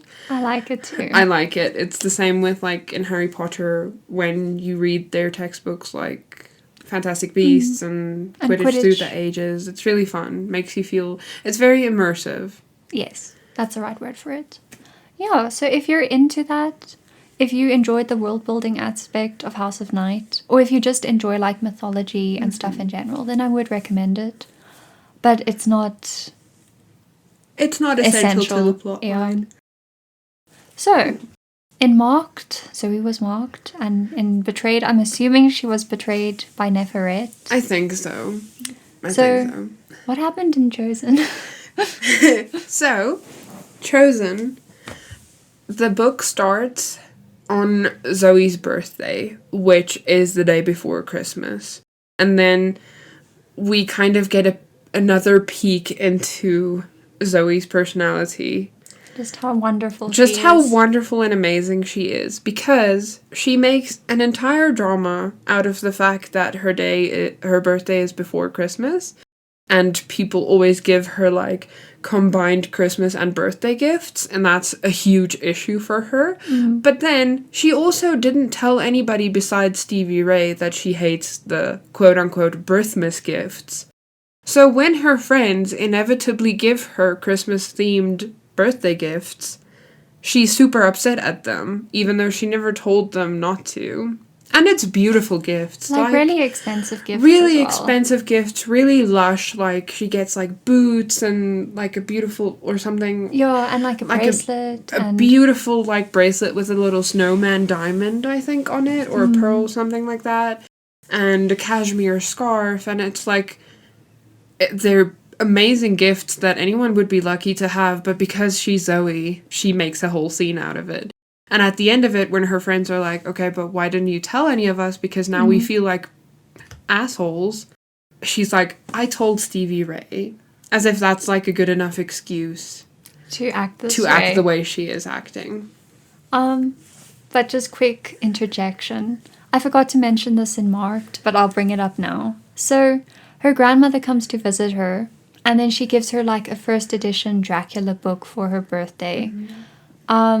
Which is nice, blah, blah, blah. But then we find out, like, Zoe's absolute favorite novel is Dracula. And I just want you to put a pin in that, because I am going to rant about this at some point in a future episode. But just take For note. now, just enjoy the irony of a girl who... becomes a vampire also liking Dracula. She also, her favorite cereal is Count Chocula. Yes. As well.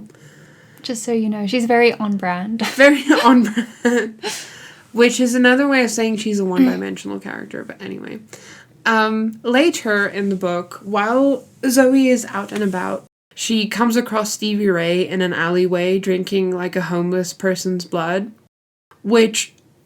when you read the books, you start realizing these red fledglings, as the book calls them, the people who died and came back, like Stevie Ray, they're a little bit different from regular vampires. Their physiology is a little different. So they all have bloodlust, and they have, like, fangs that come out when they drink blood. And They do? I think I remember Elliot hissing at her and then having fans.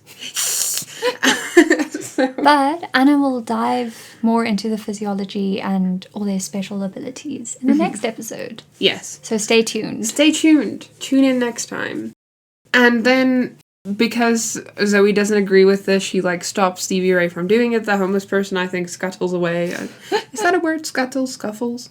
Scuttle. It is. Crawls away, I guess, in pain and fear. And then they agree, like, Stevie Ray kind of doesn't think that there's any hope left for her, and Zoe is like, you still have your humanity, it's just buried really deep, and we can bring it out again. And then they agree to meet again later. Zoe just really, really, really wants a birthday present from Stevie Ray. That's not Christmas, really. And then she goes to the library to find more info on red fledglings, or to try to.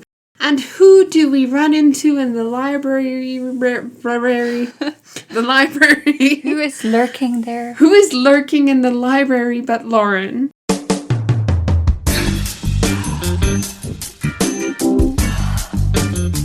So she runs into him, and things get really spicy with them. And he gives her like a quote-unquote real birthday present, like this really expensive pair of earrings or something.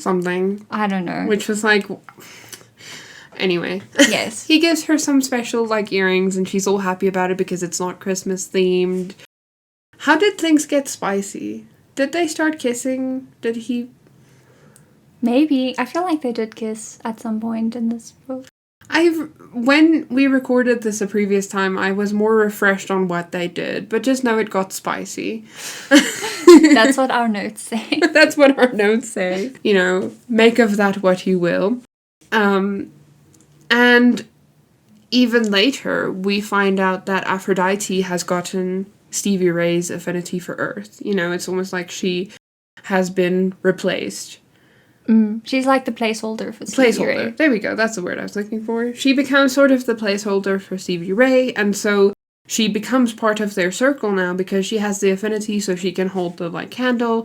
Aphrodite also ends up helping Zoe with Stevie Ray, and they set her up in this little flat that Aphrodite has access to, that her parents pay for her and keep stocked and everything, and they don't really ever come there, so it's a safe place for Stevie Ray to stay. And you know, she takes like a shower and gets dressed into some of her old clothes, and she feels a little bit more like herself, or Zoe wants her to, and she's kind of like, I don't know if you can really put me in clean clothes and make me less undead, but okay.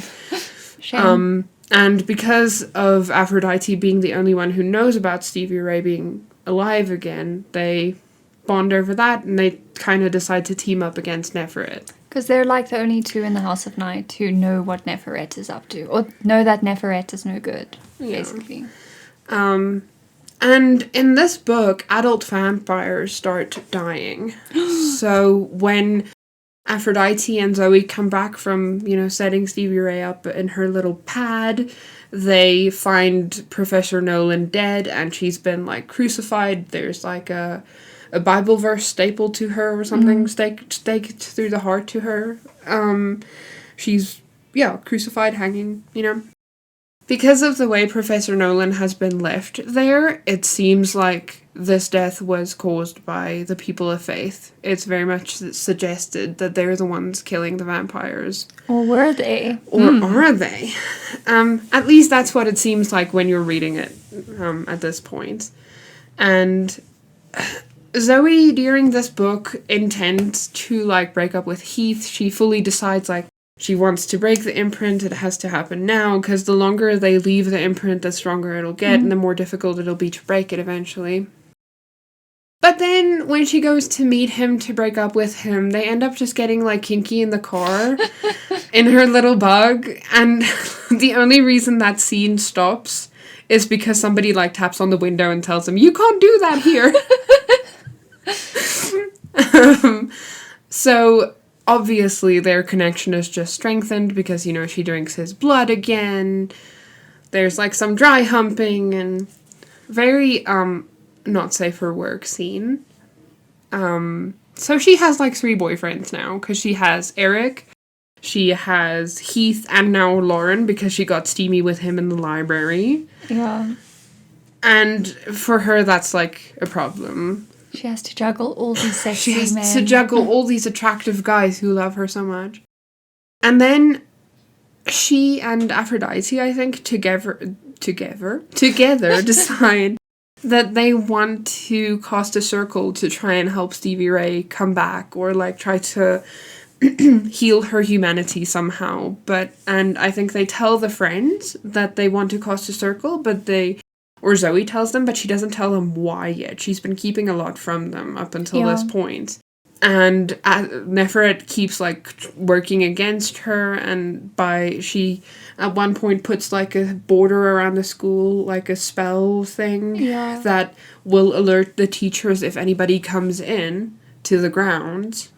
It's kind of like, I think in the 6th Harry Potter book, where they get like all the Dementors and they put the barrier around the school, that kind of thing. Yes. They even get the Sons of Erebus to come help, you know, because they need like all that buff energy. Yeah, they get like the Sons of Erebus to be bodyguards. But the problem is Neferet is disguising this as like protecting the school. But what she doesn't tell anybody else, but what Zoe obviously realizes, is that not only will she know when somebody comes into the school, but she will know if somebody sneaks off school grounds, which means that if Zoe sneaks off the grounds to go help Stevie Ray, Neferet will know about it immediately. Because she's trying to keep Zoe and the red fledglings apart. And this is also where we meet Darius. At some point, he's one of the Sons of Erebus. Oh, And he and Aphrodite start flirting. Just like, remember him for He's now. a very cute character, though. I do quite like Darius. I like him too. But he's not important now. He's not important, but he's cool. He's one of the Sons of Erebus? Erebus? How do you pronounce it? I say Erebus, but I could be wrong. Erebus? Anyway. Earbus. Earbus. One of the Sons of Earbus. Between this, they have like regular school stuff like classes and Dark Daughters rituals, but for people who are in school, they go to class very rarely. They do. Eric, after one of these rituals, completes his change. Oh, So, in a shocking turn of events, one of the rituals end, and Eric starts going like he's in pain, and you know, it kind of feels like Zoe thinks he's gonna die too, because she has that trauma left over from Stevie Ray dying after one of the rituals. But then he like raises his head dramatically and he's grinning, and there's like full tattoos on his head. He's now an adult He's now an adult vampire. His tattoos have been filled in. I don't remember the pattern he got, but he's now full vampire, which means he has to go do adult vampy things, and Zoe will be kind of left behind at school. So he gets like taken away, and Zoe is all sad about this because she knows it's gonna like cause a distance between them. And then, because she's sad about it, and I guess she's still sad about Stevie Ray and sad about Neferet, she flings herself into the arms of Lauren after the ritual, and they do the devil's tango. Yeah. In a gym, like on the floor. On the floor, or like on some dusty ass gym mats. It's really not the most romantic place. Especially because Lauren keeps Especially calling because her babe. Lauren does this thing, and I think it's supposed to sound like sexual and manly. But he constantly, during the act, which in this case they describe a bit more than they do, you know, in some other places, but it's not like, it doesn't go into anything too PG, I guess, but he keeps going like, babe, babe, and it's just the most unromantic thing. It's so cringy. It's so cringy and so bad.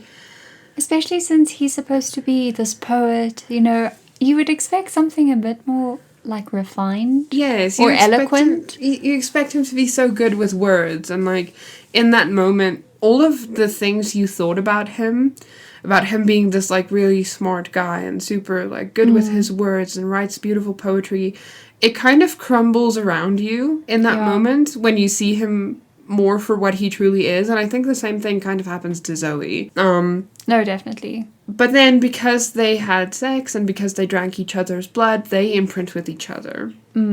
So her imprint with Heath breaks, and she hears in her mind's eye, in her mind's ear, Yes. she hears Heath going like, no! And then she feels like a stabbing pain, and that's when their like imprint broke.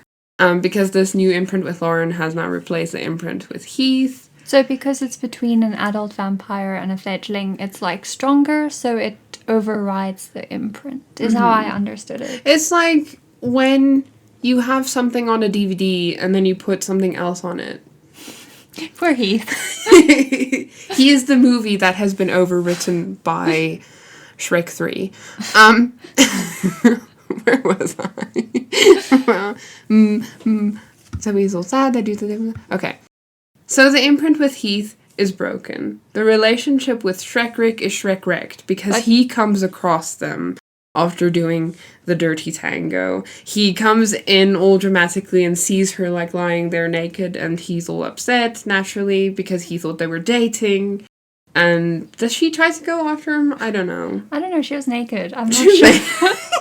But then Lauren is like, it's fine, you know, these relationships are childlike crushes. What you and I have is real and like adult, and she feels comforted by his words.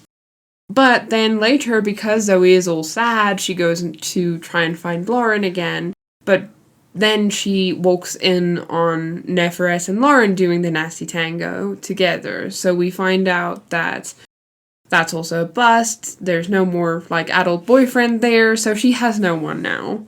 And it was all like a ploy from Neferet to like try and just ruin her reputation, I guess. They say it's to distance her from her friends so that Zoe doesn't have like such a good support system. I don't really understand the logic, but it worked. Like, it did work, because I feel like, you know, Zoe was such a prude and all her friends are like pretty innocent, you know, so they have like this image of Zoe. Everybody has Zoe up on this pedestal, and now they found out like she cheated on Eric, so she loses Eric, she loses the friends, because they're like, how can someone like this do something like that? How can our beautiful queen, who is so perfect and so amazing, hump a teacher? And then they're all disappointed in her. So it does end up kind of working. But what also happens is that they find out that Stevie Ray is actually alive. yeah, so they go and do the circle they wanted to cause to help Stevie Ray. But because all of this boyfriend drama has been going on, Zoe hasn't gotten a chance to tell them that Stevie Ray is alive, and that's why they're casting the circle. And Zoe is late to the circle because she was like all weepy about Lauren and Neferet, and so Stevie Ray comes out of the bushes, as one does in these books apparently. But she comes out before Zoe has a chance to tell the friends like she's still alive. And naturally, they're very upset at Zoe because, like, how could you not tell us this? Like, why would you let us find out this way? So they do the circle anyway, because they want to help Stevie Ray, not so much because they want to help Zoe. But Stevie Ray then is, like, upset about Aphrodite taking her place in the circle and getting her affinity. So she, like, attacks Aphrodite and drinks her blood. And when they eventually manage to separate the two of them, it seems like Aphrodite is dead and like drained of all her blood, but Stevie Ray becomes like a full red vampire. Yeah, she completes the change. So she gets her tattoos, but they're just red. And when that happens, she does kind of get more of her humanity back. Like she feels more like her old self. And eventually Aphrodite wakes up. She isn't dead like we thought like 2 pages ago. But her mark is completely gone. So it's almost like Aphrodite's humanity went to Stevie Ray, but also it's weird because she took her vampire side, so it's more like she took Aphrodite's vampirism to complete her change, and that's how she got her humanity back. Kind of. It doesn't make sense. It doesn't make sense. It doesn't matter. But it doesn't, nothing does. So when Aphrodite realizes that she doesn't have her mark anymore, she like flees the school because she's upset. And while Zoe is trying to explain all of this to her friends who are still angry at her, Shrekrick shows up and blurts out that Zoe was cheating on him with Lauren. And everybody gets mad and storms off. And eventually, at the very end of the book, Lauren is killed in a similar fashion as Professor Nolan. And Neferet declares a war against all humans because it looks like they're the ones killing them. So Zoe has nobody left at the end of this book. Yes, because everyone ran away. Well, or like died. Yeah. And that's how the third book ends. And that's like how the first arc, which I like to dub Neferet of the Living Dead, is concluded. Which also concludes this podcast. This episode. This episode of this podcast. So now we're going to rate the books collectively. We have 4 criteria that we're going to look at and discuss. The 4 C's, as I like to call them. Because we actually do like alliteration here, just not how Zoe does it. Yes. And then we'll give you our final rating of these books. So the first criteria that we're going to look at is the concept, which is like essentially the premise, or, you know, the vibes you get when you read the blurb of the book. So, you know, the idea behind the series. How did you feel about that?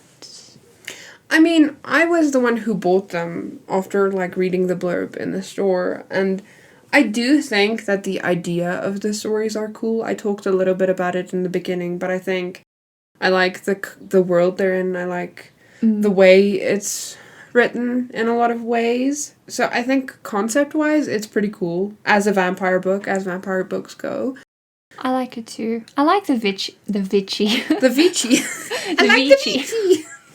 I like the witchy vibes that it has with the elemental magic and how they cast the circles. You know, it seems like it could be a bit dark academia because they're at like this house of night. Definitely, and everything takes place at night. Yeah. Vampires, obviously. The only thing that kind of put me off is like the whole chosen one special normal girl trope. But this was written in 2007. That's the thing. You have to read it also like in the context of when it was written, because when this came out, like, that was the only way why it was done. Yes, but also, like, there wasn't as many, there weren't as many of these kind of books. There was, like, Twilight in this one, and I think, like, Vampire Diaries. But after the success of Twilight, everyone started doing this. So we're, like, very tired of it now. But when I read this the first time, I wasn't as, like, jaded by it yet. So by now, the books, like, they didn't age very well, I think. But I did like it when I originally read it. So I love the concept behind the books. But then when we get to the second C, which is the content, I think it's a bit... like, the plot is very fluffy. You know, that's why I want to say it's a cheese puff. Like, there's a lot of nothing. But you can't stop eating it. You know, it's like, it's not good. It's empty calories, basically. That's why I felt it was weird that this whole arc was split over 3 books, because it kind of feels like everything that's happened in these 3 books could fit into a slightly longer first book. You know, especially if you take out all the fluff, like all the filler, and you're just left with the base plot line. It could easily be 1 book. Yeah. And some of these books are thick. Like, some of them are thicker than... You know, like, they're like not 300 pages. They're not thin books. Yeah. You know, they're comparable to, like, what, the first Harry Potter books and, like, Twilight. You know, they're not, like, super skinny books. If you take out all the fluff and put this in 1 book, it wouldn't be that long, even.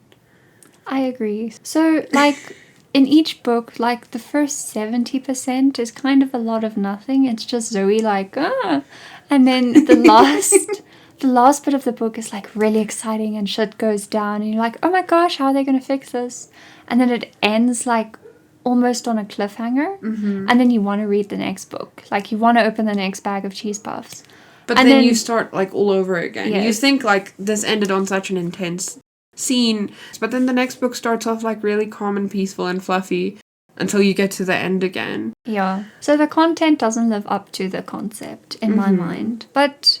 what's even worse, or better, I don't know, the characters that make up the content. Such a mixed bag. It's such a mixed bag, because some of them are really great, and some of them actually have a really good, like, growth arc. You know, like, Stevie Ray is a really good character, because she starts off as, like, she's just one of the side characters, and you kind of think nothing's really going to happen to her. She's always going to live, like, in Zoe's shadow, and she's just this, like, simple, friendly country girl, and, you know, everything, she's always, like, happy in rainbows. And then she dies, and you're like, ugh! And then she comes back, and she's this, like, whole other person. Goes through her emo phase. She listens only to Marilyn Manson. She no longer wears her country boots. Kenny Chesney, who is he? And then, you know, she becomes a vampire and she goes through another change. So there's, like, a lot of development for Stevie Ray. But then if you compare that to the main character, who in a book is supposed to have, like, the most growth, you know, nothing. Gets worse, gets more childish, makes more mistakes. And Zoe is presented as, like, this quirky, relatable character, but she really is, like, she's so mean in her thoughts. Like, she's so judgmental and hypocritical of everyone. Like, I really don't like Zoe. I hate Zoe. Like, it's really difficult to read the books from her perspective because she's like this. And I'm sure it won't be the same experience for everybody because it also depends on, like, what kind of people you like and, like, whether the things she thinks will bug you and stuff. But for me, personally, her as a person is very unlikable. And I can't relate to a main character that I dislike so much. yeah. And it takes away a lot. Like, it takes a lot from the books. I feel like if she agree. was better and more relatable and maybe nicer, I would enjoy them even more. No, definitely. And then other characters, so I like what they did with Aphrodite. So they subvert the Yes. mean girl trope. And she gets like a little bit of a character arc. But then they kind of stop. They're just like, Aphrodite is just sassy now. So I feel like they could have taken her development even further. But we'll speak about that more in future episodes when you see that. But it's also like, not all young adult books are like this. Harry Potter is kind of like that, and, you know, some other series, but this is one of the series that are very character heavy. Like, there are a lot of people to keep track of. Because sometimes you have, like, a young adult series and there's, like, a main trio, but here we have Zoe, we have Aphrodite, we have Stevie Ray, we have Damien, we have Shawnee, we have Aaron, we have Shrek, we have, like, all the other... Neferet, we Lenobia, have... Lenobia, Heath, Lauren. There's, like, all these characters. And I feel like because there are so many of them, it's impossible to make them all grow and develop. Definitely. But I feel... So one of the characters that suffers from this is Damien. Because I really like... He's a really nice person, but He's really likable. He really never grows more from his role as the secondary character. We have Eric, we have Heath and Lauren.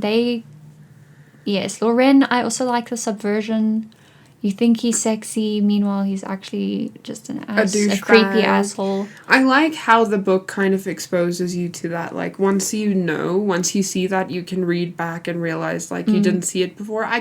There are a few things like that. Like, in the way that Stevie Ray died, where you didn't see it because the book didn't want you to see it. They wanted you to, like, be shocked by it and then go back, and I feel like the writers did those things, like, on purpose, and I think that's done well. I don't know if they did it on purpose. I don't want to be mean, but like... I want to believe that they did it on purpose, and if they did, I think that was done really well. If it was a happy accident, you know, like, kudos to them. But either way, that's something that's done well in the books. Not every book can have foreshadowing that's so sneaky that you don't even see it until, like, it happens and you think back and you're like, oh my gosh, I missed it. How did I not know? How could I not have seen this? You don't get that a lot these days.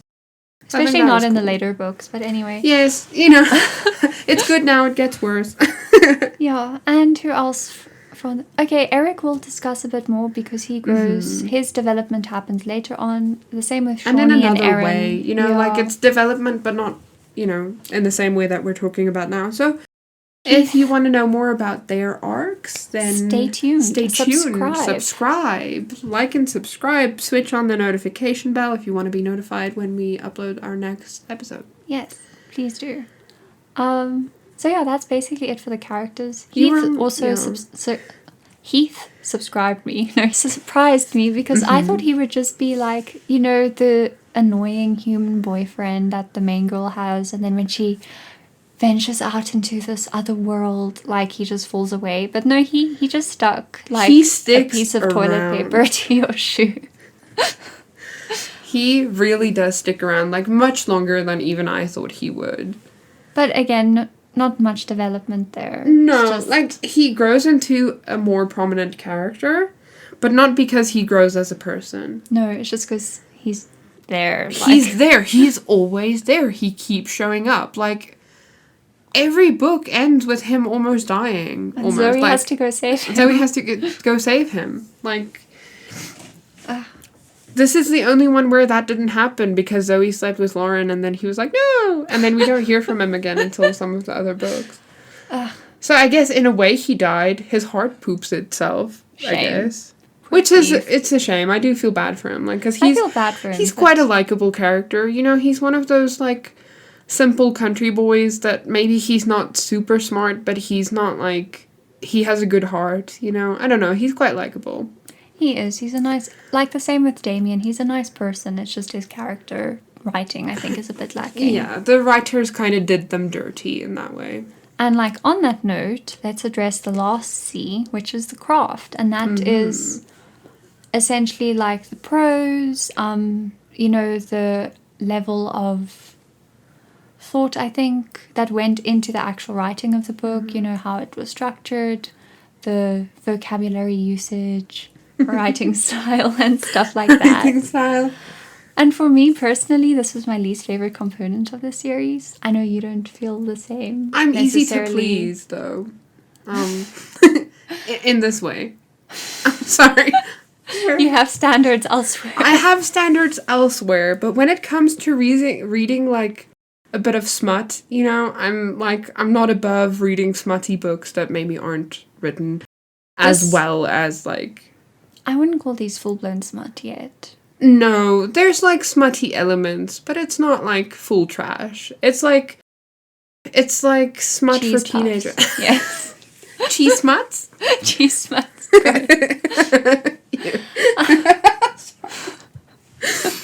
So when Anna was reading this series before me, she had like little sticky notes, and she would, any scene that I might find of interest. Any like sexy, spicy, smutty scene, I put a little sticky note for her to like, but also like kind of as a warning because she's, you know, a little bit younger than I am. So I thought like if you wanted to skip them, you could, or like make sure you're like alone when you read them in case somebody looks over your shoulder. You know, so I marked all of them. They gradually get less and less during the books though, which is a shame. It's really sad. But I also found my own scenes and would like add to the sticky notes. For me, you know. Yeah. So in that case, the books are fun to read. They're a fun read. They're even fun. If they're not they're like light. Great. They're fun. They're quick. I just think sometimes, okay, so Zoe is like quirky and relatable and all that. So she will say something, you know, her vocab is very like, they're trying very hard to use slang, if that makes sense. And it dates the books a lot. Yeah, whenever books do that, you can tell like, oh, this was written in the early 2000s. And then that's why, like, if you don't do that and you don't add things like, I flipped open my phone, you know, because that shows like it was written in a flip phone era, or like they rent a DVD from Netflix. Like, I didn't know that was a thing. When I read these books, I was like, what? That's what Netflix used to do. You know, those kind of things, they do date the book a little bit, and they only did that because they wanted to sound contemporary at that point. And hip. Hip, trendy, cool, young. So what I think happened, or what I've read, is that so PC, or what, I don't, Patricia, I don't know what her name is. PC Cast. PC would write the books, and then her daughter Kristin would come in and, you know, teen it up a bit. So I didn't like that aspect. I just felt it was very jarring. Because these books are actually heavy. You know, you have like these students that are dying and then like forcibly being brought back to life. You have like teachers grooming students. There's like a lot of heavy stuff, and Zoe's just like, oh, poopy, you know. Yeah, because she's like, she has this whole prudish thing about like not swearing, you know. She'll like sleep with a teacher, but she won't say bullshit. She'll like say bull poopy, and it's just so like, the things you're doing and experiencing, you would think they would change you, but they never really do. They don't. So my final rating, but the sad thing is, like, these 3 books, having read the whole series, arguably in the best, are not as bad. So that's why my rating at the moment is like a generous 3 blood drops out of the fang. I kind of want to agree though, like, even though the lingo doesn't bother me as much. I still feel like, even though you have a lot of the, you know, adding trendy, like, slang that makes it sound young, but then you read it 10 years later and it dates the book, even though there's, like, quite a few of that, the scenes where that's not as prominent. It does feel like you're reading it from a really bitchy teenager's point of view. You know what I mean? Like, it's still, like, I don't think it's that bad. But I do think I'll also give it a generous 3, maybe. Reading it now, my rating is that. I think I would have given it, like, maybe more if you asked me, like, a decade ago when I read them the first time. Yeah, I suppose if I was younger when I first read them, I also would. Yeah, because you have, like, the nostalgia attached to the series. It's true. I want to love them. Even though they're not that great, I still like them because I'm nostalgic about them. And I feel the same way about Twilight. But I think Twilight aged better. But if you want to hear our thoughts about Twilight... Sorry. Sorry, I'm a Twilight fan. I'm always going to talk about it. In case you didn't pick up on that. In case you didn't pick up on that. In case you weren't able to see the larger-than-life Edward poster I had in my room for most of my life. Then it's not here anymore. I miss him. I miss him. Watching over me sleep. We should put a little one, like, in the podcast. Yes. Anyway. So, if you give 3 blood drops and I give 3 blood drops... At the most, I would do, like, a 3.5, you know? So, out of 10, it would be, like, a 6, maybe a 6.5 out of 10. Yeah, so take our rating with a pinch of salt, though. If you love these series, that's fine. If you absolutely fucking hate these books, that's fine too. That's fine too. That's valid. Everything we say is, like, it's said in good fun. I mean, we both read all of these books. We, like, slurped them up, you know, in a very short amount of time. Okay, it took me longer, but when I dedicated myself to reading them, it was quite a quick read to get through all of them, and we enjoyed them still, so...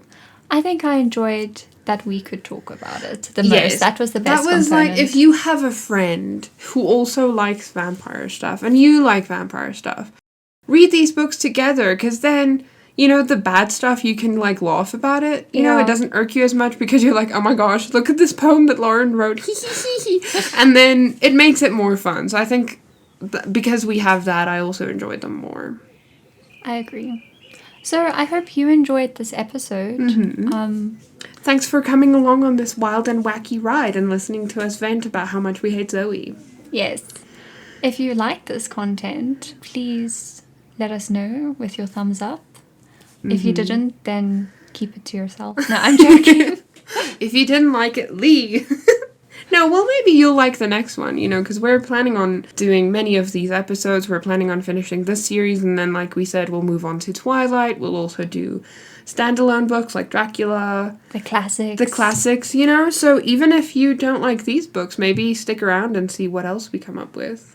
Yes, because there are many, many, many, many vampire books out there. And if we ever run out, we can move on to, like, aliens or something. Or werewolves. Werewolves! Oh. Thanks for joining us. We hope to see you again next time. Don't let the vampires bite.